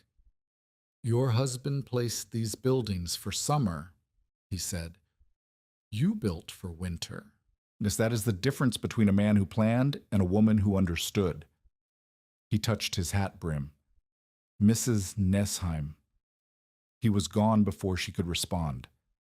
The visitors started arriving the next week. First came the Nielsen family from a claim 8 miles east. They had lost 4 head in the storm and nearly lost their eldest son, who had tried to cross an exposed yard during the worst of the blow and made it only because he had fallen against the barn door instead of away from it. The father wanted to know about trench construction. The mother wanted to know about vents. The son, whose fingers were still black from frostbite, wanted to know how Marit had found the courage to dig when everyone said it was foolish. It was not courage, Marit told him. It was arithmetic. The conventional methods required things I did not have. The trench required only labor and time. I had both. Barely. But enough. She drew the cross-section on a board, 4 feet deep, 3 feet wide, walls angled for stability. She explained the roof construction, the vent placement, the drainage slope. She walked them through the passage so they could feel the difference, the way the wind stopped, the way sound changed, the way a space that should have been a grave had become a road. The Nielsens stayed until dark, asking questions, taking notes, planning how to adapt the design for their own claim. Then came the Olsens, who had lost everything and were rebuilding from nothing. Then the widow Bergstrom, who had 2 daughters and a claim that sat exposed on a ridge. Then a young couple named Haugen, Ishi, who had filed just that autumn and had no idea what they were facing until the storm nearly killed them both. Marit showed them all. She drew diagrams on flour sacks and barn boards. She walked people through the passage one at a time, pointing out the construction details, the problem areas, the places where she would do things differently next time. She answered questions until her voice went hoarse, then answered more. Beret watched from the edges, adding details when Marit forgot them, correcting techniques when Marit simplified too much. "You are becoming a teacher," Beret said one evening after the last visitors had gone. "I am becoming whatever they need me to be." Same thing. Knut Espeland came on the 12th of February. He arrived without warning, riding up to the cabin just after dawn, went and sat on his horse for a long moment before dismounting. His face was still marked by the frostbite he had suffered, patches of skin that had turned black and peeled, leaving raw pink underneath. His fingers, Marit noticed, moved stiffly. "Neshim," he said. "Knut." He walked to the passage entrance and looked down. The structure was fully visible now that she had cleared the worst of the covering drift, a roofed trench running across the yard, unremarkable from outside, life-saving from within. "I told you this thing would fail," Knut said. "I told you the ditch would fill with drift. I told you the roof would collapse and you would suffocate. You did. I was out there." He gestured toward the yard, toward the corner of the barn where Marit had found him pounding on the boards. 50 feet from the door. I could not find it. But the rope, I thought I had the rope, but I lost it somewhere. And then there was only white, and I could not breathe, and I was on my knees in the snow knowing I was going to die. His voice cracked. He cleared his throat and continued. "You came out. You came into that." He shook his head. "You came into that, and you dragged me to the door. And then you put me in the barn and you went back to work like nothing had happened, like pulling a dying man out of a blizzard was just another chore. There was feeding to do. The cattle do not wait for emergencies to end." "The cattle?" Knut almost laughed. "The cattle?" "Yes. The cattle do not wait." He looked at her. "My wife wants to build a trench from our house to the milk shed. It is only 30 yards, but she says 30 yards is enough to kill in the wrong conditions. She's right. I know she's right because I almost died in 50 feet. I will show her how." "I know you will. That is why I am here." Knut reached into his coat and pulled out a small bundle wrapped in cloth. "This is from my wife, and for me. Payment, if you will take it." Marit unwrapped the bundle. Inside was a set of iron hinges, good ones, forge-made, the kind that cost real money in Medora. "For your cabin door," Knut said. "I noticed the leather strap hinges when I was inside. They will rot through in another winter. These will last." Marit looked at the hinges. Then she looked at Knut. "I do not need payment." "I know, but I need to give it." His jaw worked. "I stood in your yard and told you a rope was enough. I was wrong. I need you to take something for me so I can stop feeling like a fool who nearly died because he would not listen to a woman who knew better." Marit wrapped the hinges back in their cloth. "I will take them, and I will show your wife how to build a trench that keeps her alive." "Thank you." He mounted and rode away. Marit watched him go, then went inside to find a place for the hinges. They were good work. They would outlast her. Milo Stroud did not come.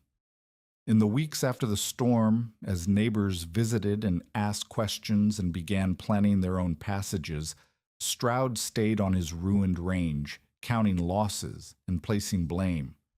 Marit heard the reports through Beret, through visitors. through the general gossip that flowed through Medora like water through a cracked dam. Stroud was claiming luck. The Nasheim place had a lucky position. The draw blocked the worst wind. The Nasheim herd was small enough to manage. The storm had been worse in other places, and besides, the real test had not come yet. Wait for spring, when the melt hit and the passages flooded. Wait for summer, when the trenches turned to mud traps. Wait for next winter, when a real blow would prove that a widow's ditch was no substitute for proper methods. He will not admit he was wrong, Beret said. Men like that never do. They move the goalposts until the goals are somewhere you can never reach. He lost cattle, he lost money, he lost a man. And he will lose more before he learns anything. Beret was mending canvas, her hands moving with the automatic rhythm of long practice. But he's not your problem. Your problem is the people who want to learn, the people who saw what you did and want to do the same. There are more every week. There will be more still. Word is spreading. The trench that saved the Nasheim herd, people are talking about it as far as Dickinson. Beret tied off a stitch and looked up. You need a name for it, something people can call it when they talk about it. A name? Storm Lane, Ground Hall, Buried Way. Beret shrugged. Something that sounds like what it is. Something that tells people this is not just a ditch. This is a method, a system, a way to survive what killed their neighbors. Marit considered. The passage did not feel like a ditch to her. It felt like a road that ran under the storm instead of through it. Storm Lane, she said finally. That is close enough. The teaching continued through February and into March. Marit developed a routine. Visitors would arrive, sometimes one family, sometimes two or three, and she would walk them through the same sequence. First, the explanation, what the storm wanted, what the conventional methods failed to provide, what the trench offered instead. Then, the demonstration, walking the passage, feeling the change in wind and sound, understanding in their bodies what she had understood in hers when she stood in that drainage cut last autumn. Finally, the details. How deep to dig? How wide to make it? How to angle the walls for stability? How to space the roof poles? How to layer the covering? How to place the vents and mark them above the drift line? How to slope the floor for drainage? How to listen for the sounds that meant trouble? She drew the same diagrams a dozen times, then 24. She answered the same questions until the answers came automatically. She walked people through the passage until her feet knew every section by feel. And slowly, the skepticism that had met her in October began to shift. Not everywhere, not everyone. Milo Stroud still dismissed her as lucky. A few of the older ranchers muttered about unconventional methods and women who did not know their place. But the people who came to learn, the people who had lost cattle, or nearly lost children, or survived by inches, those people listened. Those people took notes. Those people went home and started planning. By mid-March, 3 new passages were under construction within 10 miles of Marit's claim. Beret's cough started in the second week of March. At first it seemed like nothing, a tickle in the throat, like a rasp in the mornings that cleared by noon. Beret waved it away when Marit said it was just dust, just dry air, just the lingering effects of too many hours in enclosed spaces. But the cough did not clear. It deepened. By the end of March, Beret was stopping mid-sentence to catch her breath, and there was a sound underneath the breathing, a wet, heavy sound that Marit had heard before in her mother's chest the winter before she died. You need rest, Marit said. I need to finish the Haugen project. Beret was sitting on a stump outside the barn, catching her breath after helping Marit move hay. They cannot do the vent placement without guidance. It is too important. They can wait. You cannot. I have survived worse than a chest cold. This is not a chest cold. Beret looked at her. The older woman's face was pale. Drawn, the skin stretched too tight over bones that seemed sharper than they had been in November. She had lost weight. She had lost color. And the cough, when it came, shook her whole body. I know what it is, Beret said quietly. I have heard this sound before, in my mother, in my first husband, in the man I loved who died in the yard. She paused, fighting for breath. It is the sound the body makes when it has decided to stop. No. Yes. Beret reached out and took Marit's hand. Her grip was still strong, surprisingly strong, but her fingers were cold. I came to your claim because I saw your stakes, and I wanted to know what kind of fool was digging a ditch in November. I stayed because I saw something else. I saw a woman who looked at an impossible problem and found an answer that no one else had found. I saw competence, a real competence, the kind that does not need to be taught, only guided. You taught me everything. I taught you details. The understanding was already there. Beret squeezed her hand. You will finish what I started. The Haugen project, the Bergstrom Widows' Lane, the work we planned for spring. You will do it without me because you know enough now. You always knew enough. You just needed someone to show you what you already carried. Marit felt tears threatening. She fought them back. How long? A few weeks, maybe less. Beret released her hand and leaned back against the barn wall. I would like to stay here, if you will have me. I would like to hear the wind through your vent poles one more time. I would like to know that when I go in a place that was built by someone who understood. You can stay as long as you need. I will not need long. Beret closed her eyes.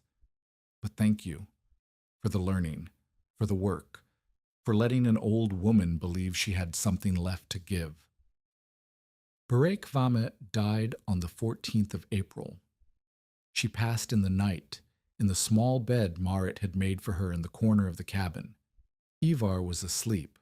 The fire had burned low, and Beret simply stopped breathing, the way candles stop burning when the wax runs out. Marit was awake when it happened. She had been watching Beret for hours, listening to the labored rise and fall of her chest, waiting for the moment she knew was coming. When it came, it was quiet, a last breath, a stillness, and then nothing but the crackle of coals and the whisper of wind through the vent poles outside. She did not cry. Not then. She sat with Beret's body until dawn, holding the cold hand that had taught her so much, listening to the sounds of the claim waking up around her, the cattle stirring in the barn, the mares nickering for feed, the drip of snow melt from the cabin eaves, life continuing, the work continuing, the way it always had, the way it always would. At dawn, she went outside to reset the vent poles. Beret's last useful instruction echoed in her mind. Build for this wind, this ground, these animals. Never for pride. She adjusted the poles. She cleared the passage entrance. She fed the cattle and watered the mares. And when the morning chores were done, she dug a grave on the hillside above the claim, where the wind would sweep the snow clear and the summer grass would grow thick and green. She buried Beret beside Anders, not because they had known each other, but because they had both given her something she needed to survive. Her husband had given her the claim. Beret had given her the knowledge to keep it.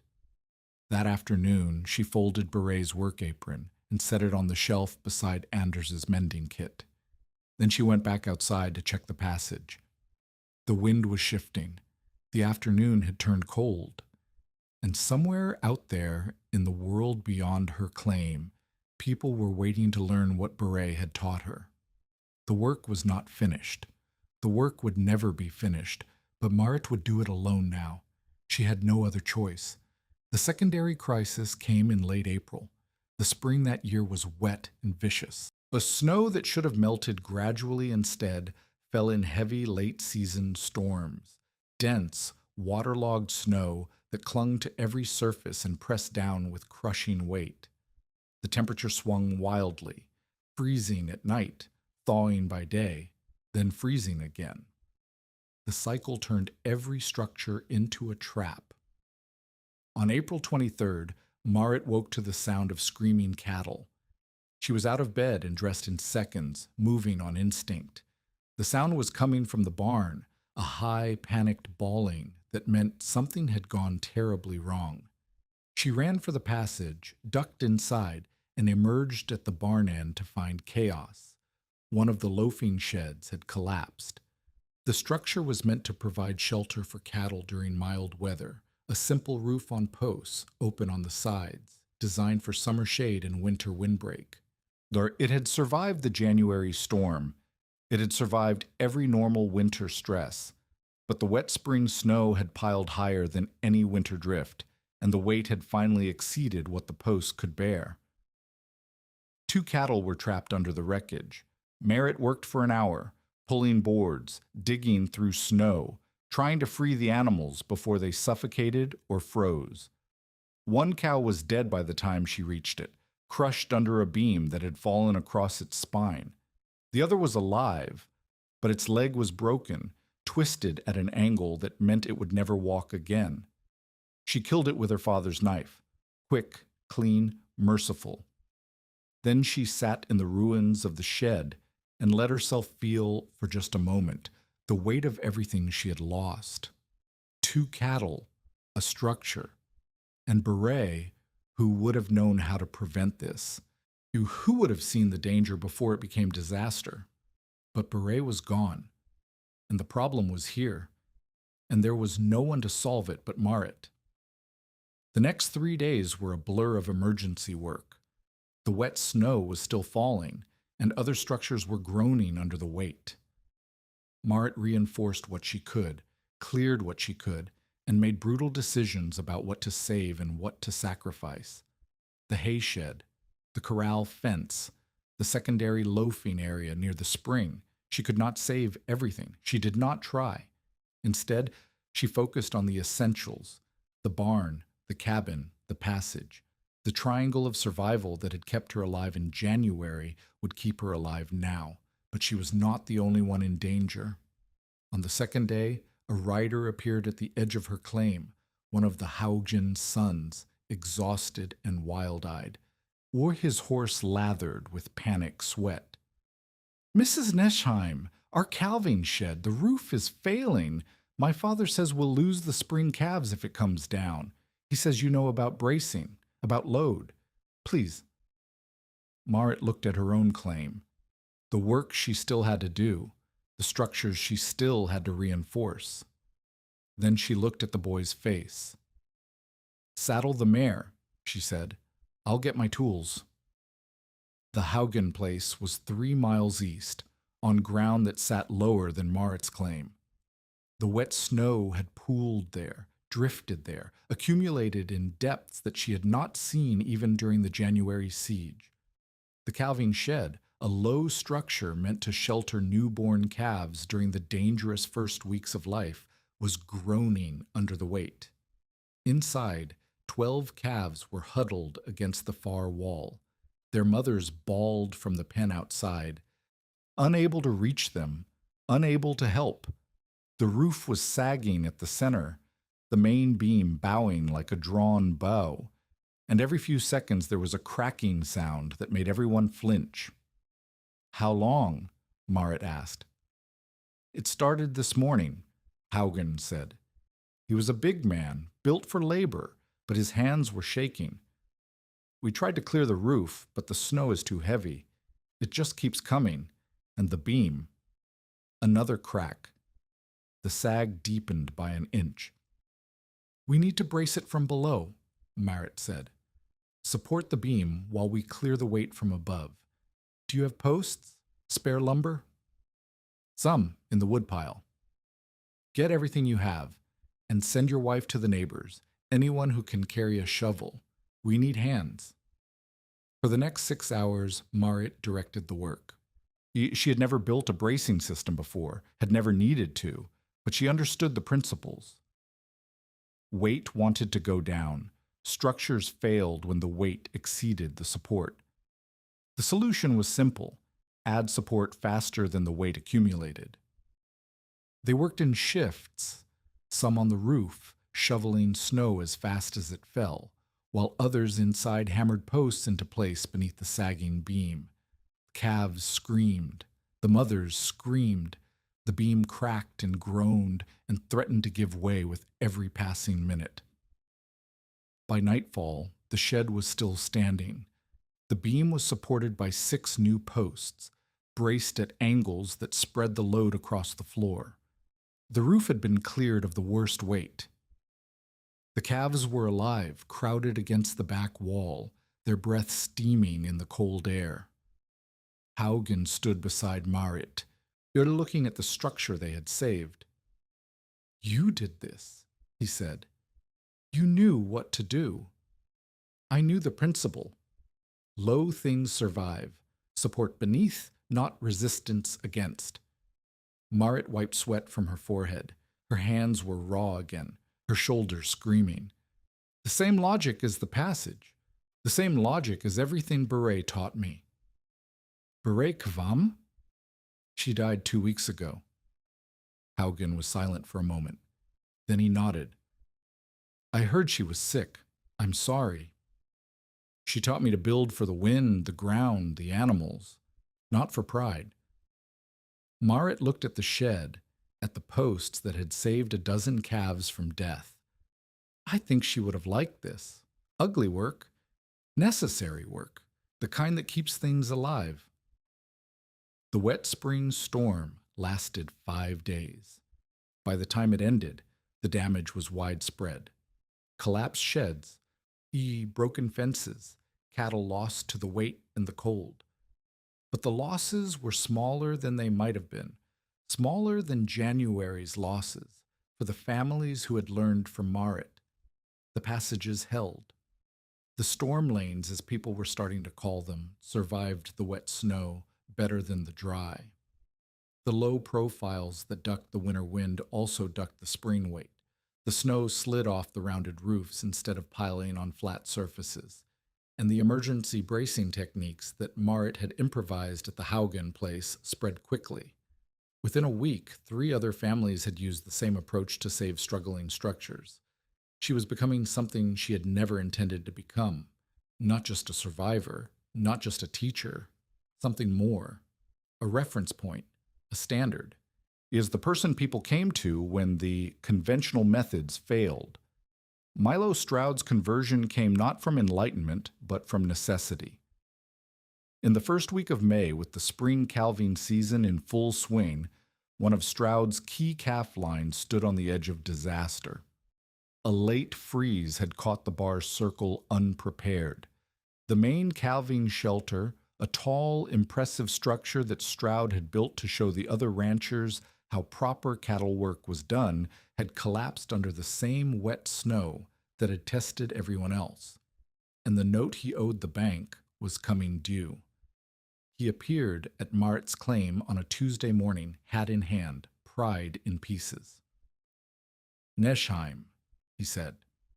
Marit was repairing the passage roof, replacing canvas sections that had worn through during the spring storms. She did not stop working. "Nah, Stroud." He stood there for a moment, watching her hands move. Then he cleared his throat. "I need help." "I heard." "The calving shelter is gone. The calves are exposed. If I lose this season's crop, I lose the note." He paused. "I lose everything." Marit tied off a section of canvas and looked at him. Milo Stroud, who had laughed at her trench, who had bet that her roof would be in Dickinson by morning, who had circled her claim like a vulture, waiting for her to fail so he could pick up the pieces. "You copied my passage," she said. "I heard. Built it taller with fewer braces. Looked impressive." Stroud's jaw tightened. "It failed." Of course it failed. You copied the shape without understanding the principle. Low things survive, yours was not low. It was vanity disguised as shelter. I know. The words came out strangled. I know I was wrong. I laughed at you. I said the ditch would fail. I said you would be dead by spring. And instead, he looked away. Instead, you're standing here teaching people how to survive, and I'm begging for help from a woman I mocked. Marit was silent for a long moment. She could refuse. She could let him fail, let him lose the note, let him discover what it felt like to be dismissed and written off by people who thought they knew better. But that was not what Baret would have done. That was not what the work was for. I do not do this for you, she said finally. I do this for the calves. They did not ask to belong to a fool who would not listen. She picked up her tools. Show me where the shelter used to be. They worked for 3 days at the bar circle. Marit directed the construction of a low emergency calving structure, not a passage exactly, but built on the same principles. Bermid walls to cut the wind. A roof that barely cleared a man's head, so snow would slide instead of pile. Vents placed low to draw air, without creating gaps for cold to exploit. Stroud worked alongside her without complaint. He dug where she told him to dig. He braced where she told him to brace. He listened when she explained the logic, and he did not argue, and he did not make excuses. On the third day, when the structure was finished and the calves were sheltered and the immediate crisis had passed, he stood beside her and looked at what they had built. I laughed at the ground, he said. That cost me calves. Marit nodded. It cost Asa Bell his life. Stroud flinched.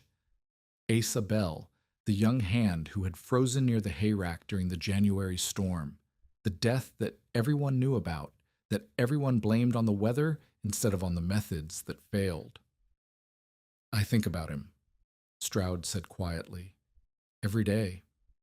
I think about whether he would be alive if I'd listened to you in October, if I'd built low instead of tall, if I'd put survival ahead of looking like I knew what I was doing. Would it have saved him? I do not know. Maybe. Maybe not. Stroud looked at the shelter, at the calves huddled inside, at the low roof that would survive whatever spring threw at it. But I know I will not make the same mistake again. I will not pretend I know better than someone who has proven they understand. He did not apologize. Marit did not expect him to.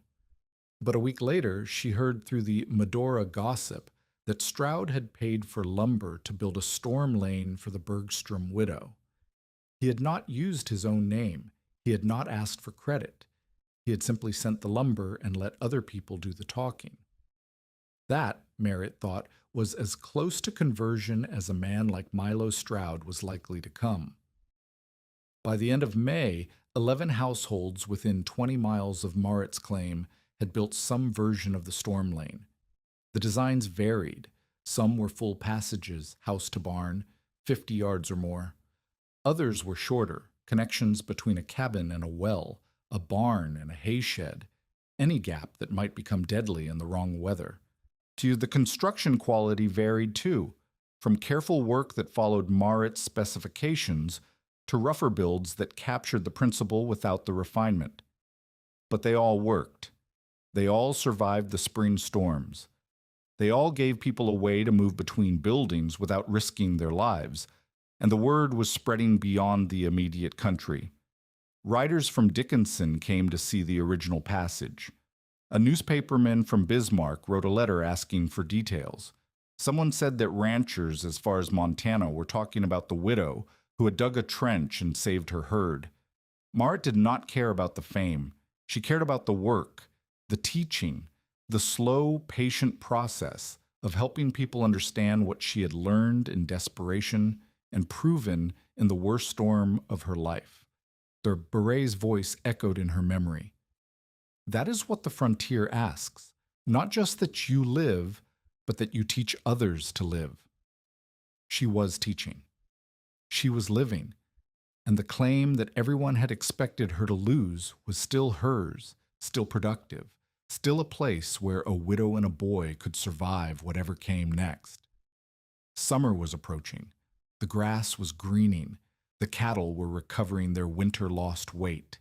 And Marit Neschheim, who had never cut a trench deeper than her boot 4 seasons ago, was becoming the person people came to when they wanted to learn how to survive. The transformation was not complete. The hostile skeptics were not fully converted. The work was not finished, but the foundation was laid, and that, for now, was enough. The freight wagon appeared on the 1st of June. Marit was working on the passage roof, her endless summer project, replacing worn sections before the next winter tested them, when she heard the creak of wheels and the heavy plod of draft horses.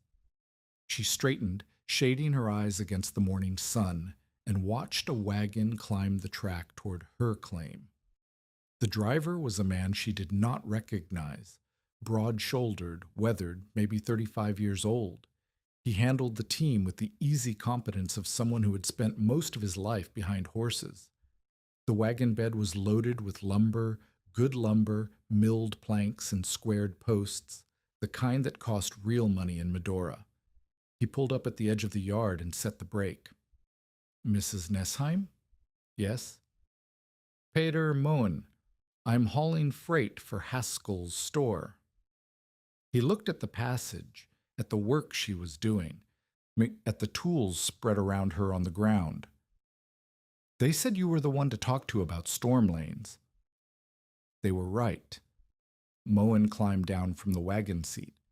He was taller than she had first thought, with hands that showed the marks of heavy work, calluses, old scars, the kind of wear that came from years of labor. He walked to the edge of the passage and looked down. "I've been hearing about these since March," he said. "Every claim I deliver to, someone mentions the Neschheim passage, the widow who dug a trench and saved her herd." He crouched, studying the construction. "I thought it would be rougher.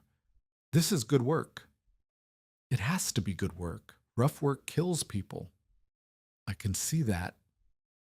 He ran his hand along a roof joint, testing the fit. "Mortise and tenon here?" "Where the main poles meet. Everywhere else is lashed and pegged." "The lashing will need replacing every season." "I know. I'm doing it now." Moen stood. He looked at her, really looked, the way Pike had looked, the way Beret had looked, with the assessing attention of someone measuring competence rather than appearance. "I'm a carpenter," he said. "By training, anyway. My father built houses in Minnesota before we came west. I learned joinery before I learned to ride." He nodded toward the passage. "I have ideas about how to make the joints last longer, if you're interested." Marit set down her tools. She had been working alone since Beret died, since the spring storms ended and the immediate crises passed. Visitors came to learn, but they came and went. No one stayed. No one worked beside her day after day the way Beret had. "Show me," she said. Peter Moen stayed for 3 days. He slept in the barn, ate meals at Marit's table, and spent every daylight hour working on the passage. His ideas were good, better than good. He showed her a joint design that locked under pressure instead of pulling apart. He showed her how to notch poles so the roof load distributed evenly. He showed her a drainage improvement that would keep the floor dry through spring melt. He did not talk about himself. He did not ask questions about her past. He worked, and when the work required discussion, he discussed the work. On the 3rd evening, as they sat outside the cabin watching the summer sun fall toward the western ridge, Marit asked him the question she had been holding back. "Why are you here?" Moen was silent for a moment. He looked at his hands, the carpenter's hands. in the hands that had spent 3 days improving her passage. My wife died 4 years ago, he said, in childbirth. The baby died with her. I have been hauling freight since then because I could not bear to build anything. Building felt like hope, and hope felt like something that could be taken away. I understand. I know you do. He looked at her. I heard about your husband. I heard about what you built after he died, and I thought. He paused, searching for words. I thought maybe I could learn something, not about construction, about building when the building itself feels impossible.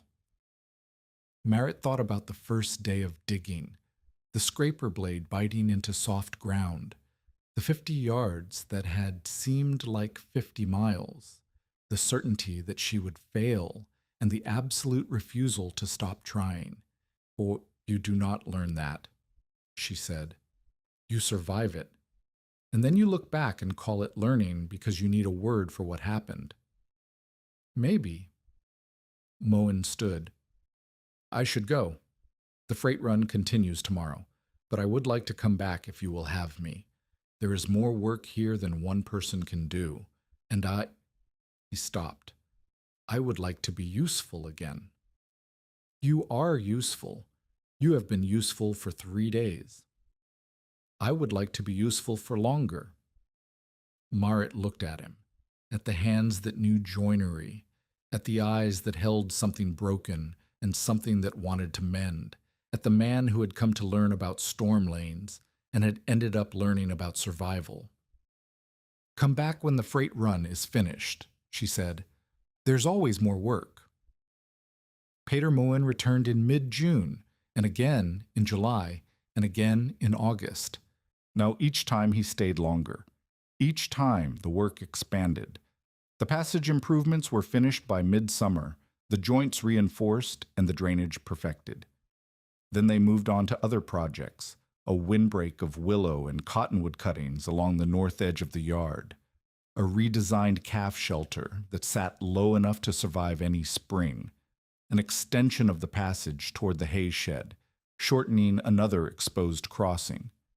Ivar followed them around like a shadow. The boy was 4 now, old enough to carry small tools, old enough to ask questions, old enough to remember. He called Moen the tall man at first, then Mr. Pater, then simply Pater, when the formality wore away. Moen did not try to replace Anders. He did not pretend to be Ivar's father. He was simply present, a steady, a patient presence who showed the boy how to measure boards and hammer nails and read the weather in the color of the sky. By autumn, he had stopped going back to Medora between visits. The freight company does not need me, he said. They have other drivers. And He looked at the claim, at the work they had done, at the boy playing with wooden horses near the barn. I am more useful here. Marit did not argue. She had learned in the years since Anders died that useful was the highest compliment she could offer. Useful meant necessary. Useful meant belonging. Useful meant something worth keeping. There is a spare room, she said. The one I used for storage. It would not take much to make it livable. I can do the work. I know you can. She looked at him. That is why I'm offering? They married in the spring of 1888. The ceremony was small, a minister from Medora, the Espelon family as witnesses, Ivar standing between them in clothes that were already too small. There was no celebration, no feast, no dancing, just words spoken in the cabin doorway with the passage running behind them and the cattle stirring in the barn. That night, after Ivar was asleep and the fire had burned low, Marit and Peter stood together at the edge of the passage and looked out at the stars. Anders built this place for summer, Peter said. You built it for winter. I would like to build it for the years in between, for the seasons when nothing is trying to kill us, for the time when we can breathe. We will never stop building. I know, but we can build different things. He took her hand. A room for the boy, a proper workshop, a fence that does not need mending every spring. He paused. A life that is not always emergency. Marit thought about the years she had survived, the trench she had dug in the November thaw, the storm she had walked through 42 times, the mentor she had lost, the skeptics she had converted, the community she had taught. She had built for survival. Now maybe she could build for something else. A life that is not always emergency, she repeated. I do not know what that looks like. Neither do I. Pater squeezed her hand. We will find out together. The years that followed were not easy, but they were not desperate. More children came, a daughter in 1889, a son in 1891. The claim expanded as Marit and Pater bought out a failing neighbor and consolidated the grazing rights. The herd grew from 12 head to 30, then 50, then a number that required hired help during the busy seasons. The storm lane system matured. The original passage was rebuilt twice, each time stronger than before. Extensions connected every building on the claim, barn to cabin, cabin to hay shed to equipment storage. Walking the full circuit in winter took 15 minutes, all of it protected, all of it safe. And the teaching continued. People came from farther away now, not just neighboring claims, but ranchers from Montana, from Wyoming, from the northern territories where winter killed with the same indifference it had always shown. Marit walked them through the passage the same way she had walked the first visitors, showing them the construction, explaining the principles, answering the questions that everyone asked. How deep? 4 feet minimum. Deeper is better if you have the labor. How wide? 3 feet for walking. Wider if you need to move equipment. What about drainage? Slope the floor. Give the water somewhere to go. Frozen mud is worse than frozen snow. What about vents? Mark them high. Check them often. Never trust a sealed passage. The advice never changed. The fundamentals never changed. Low things survive. Build for the wind, the ground, the animals. Never for pride. But the world around the advice was changing. By the middle of the 1890s, the open range system was dead. The big outfits that had promised riches, the bar circle, the great cattle companies that had driven herds north from Texas, were gone or diminished. The winter of 86 to 87 had broken them. The smaller fenced operations that replaced them looked different. Less dramatic, less romantic, but more sustainable. Hay was brought close before winter. Cattle were sheltered instead of left to drift. The old way of trusting luck and praying for mild weather had given way to the new way of planning and building. Milo Stroud sold the bar circle in 1893. The new owners kept some of his methods but added others, including a system of low, bermed shelters that looked suspiciously like the emergency structure Marit had helped build during the spring calving crisis. Stroud moved to Bismarck, took a position with a cattle broker, and was never seen in the little Missouri country again. Before he left, he sent Marit a letter. The letter was short, 1 page, written in the careful hand of someone who had struggled with the words. It did not apologize. Milo Stroud was not a man who apologized, but it acknowledged what had happened.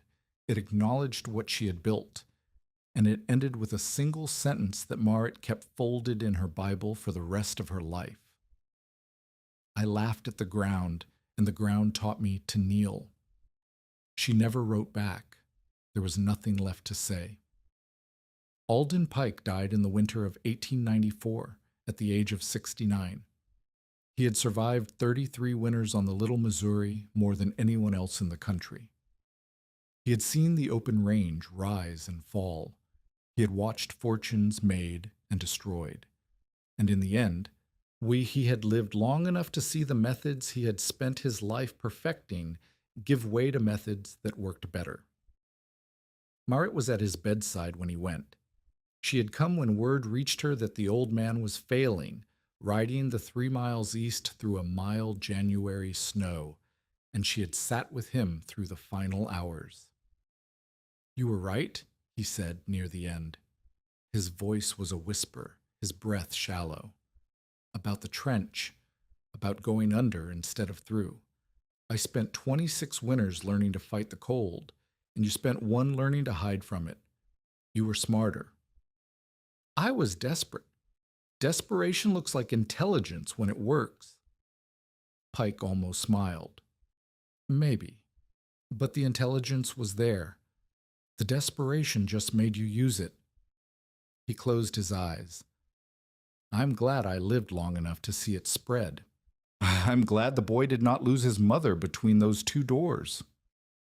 He died an hour later, with the snow still falling outside, and Marit holding his hand. She buried him on his own claim, on the ridge where he had watched 33 winters come and go. The grave marker was simple, his name, his dates, and a single line that Marit had chosen. He survived the cold by understanding it. It seemed like enough. The century turned. The world changed. Railroads brought settlers in numbers that the early homesteaders could never have imagined. Towns grew where there had been nothing but grass. The Badlands, which had seemed endless in 1886, became just another piece of a country that was filling up. Marit and Peter grew old on the claim that had almost killed her. Their children grew, married, and scattered, some to other claims, some to towns, one to a city in the east, where cattle were something read about in books rather than tended in person. Ivar, the boy who had slept through the worst storm of his mother's life, became a rancher himself, on land that adjoined his parents' claim. Through it all, Marit kept teaching. Even when her hands grew too stiff for heavy work, even when the passage she had built was so well established that people called it the old Neschheim system as if it had always existed, even when the winters grew less deadly because the methods had spread so far. She walked the passage every winter until she was 73 years old. Then her knees gave out, and she had to stop. But she still stood at the entrance each morning, watching her grandchildren make the same trip she had made 1,000 times. And she still listened for the sounds that meant trouble, the creak of a straining roof, the silence of a blocked vent. The work never ended. The vigilance never ended. The frontier had taught her that much, at least. Peter died in the winter of 1929 at the age of 78. He went quietly, in his sleep, in the same bed they had shared for 41 years. Marit was beside him when she woke and realized he was gone. She did not cry. She had cried for Anders, for Beret, for Pike, and she had learned that tears did not bring anyone back. Instead, she lay beside him for an hour, holding his hand, remembering the carpenter who had come to learn about storm lanes and had ended up building a life. She buried him beside their daughter, the one who had died of fever at 6, the grief that had nearly broken them both. On the grave marker read, "He built for the years between." It was what he would have wanted. Marit Neschheim Moen died on March 14th, 1934, at the age of 72. She had outlived her first husband by 48 years. She had outlived her mentor by 40. She had outlived the open range system, the great cattle companies, and most of the people who had dismissed her as a foolish widow digging a pointless ditch. She died in the cabin she had refused to abandon, in the bed where 2 husbands had slept and 3 children had been born. Outside, the passage still ran from door to door, rebuilt twice since the original, but following the same line she had staked in the November thaw of 1886. Ivar was with her at the end. He was 51 years old, gray-haired, weathered by decades of his own winters. He held her hand the way she had held so many hands, and he listened as her breathing slowed. "The vents," she whispered near the end. "I checked them this morning, All clear. Good. She closed her eyes. Good. The work continues. She was gone before dawn. They buried her on the hillside above the claim, beside Anders and Beret, and the view of the passage she had built. The marker was simple, like all the others. Her name, her dates, and a single line that Ivar had chosen after thinking for 3 days about what his mother would have wanted. She went under the storm instead of through it. 11 households built storm lanes in the first 2 seasons after Marit survived the winter of 1886 to 87. By the turn of the century, the method had spread across the northern plains, not as a named system, not as something credited to any single person, but as common knowledge. The kind of thing ranchers told each other around stoves in February. The kind of thing fathers taught sons and mothers taught daughters. Build low. Bury the roof. Let the snow do the work of protection. One family copied the full house-to-barn trench. Another, only the protected well lane. A third adapted the principles for a calving shelter that saved a generation of spring calves. The word storm lane faded from use as the method became too ordinary to need a name. People simply called it the way things were done. Marit lived out her life on the same quarter section near the Little Missouri, where she had once measured 50 yards of killing space and decided to change what that space meant. She never grew rich. She never grew famous beyond the narrow country that had watched her work. But she never lost another animal to an exposed crossing, and she never stopped believing that a woman alone could build something that mattered. In her final years, when teams and tractors had replaced the mares she once drove, she still insisted that winter buildings sit low to the wind, and that no passage, no shelter, no structure of any kind be built for appearance when it could be built for survival. She died in the 1930s, not wealthy, not celebrated, but still on land she had refused to surrender. The first night of the siege, the temperature dropped to 22 degrees below zero. The wind drove snow sideways at 50 miles an hour. The visibility fell to nothing, and Alden Pike's voice echoed across the months. When the north wind stands up, your boy will lose his mother between those 2 doors.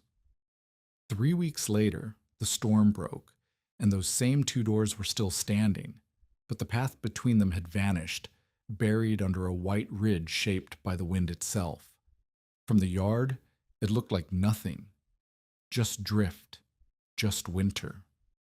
Then the cabin flap lifted, and beneath that ridge a lantern moved. Boots whispered on straw. Marit Nesheim passed beneath the snow with hay in her hands, while cattle breathed steam in the dark, and her boy slept warm behind her. The skeptic said winter would take her between the doors. Instead, she made the space between them part of the shelter. From the yard, it looked like a drift. Under the drift, life kept walking.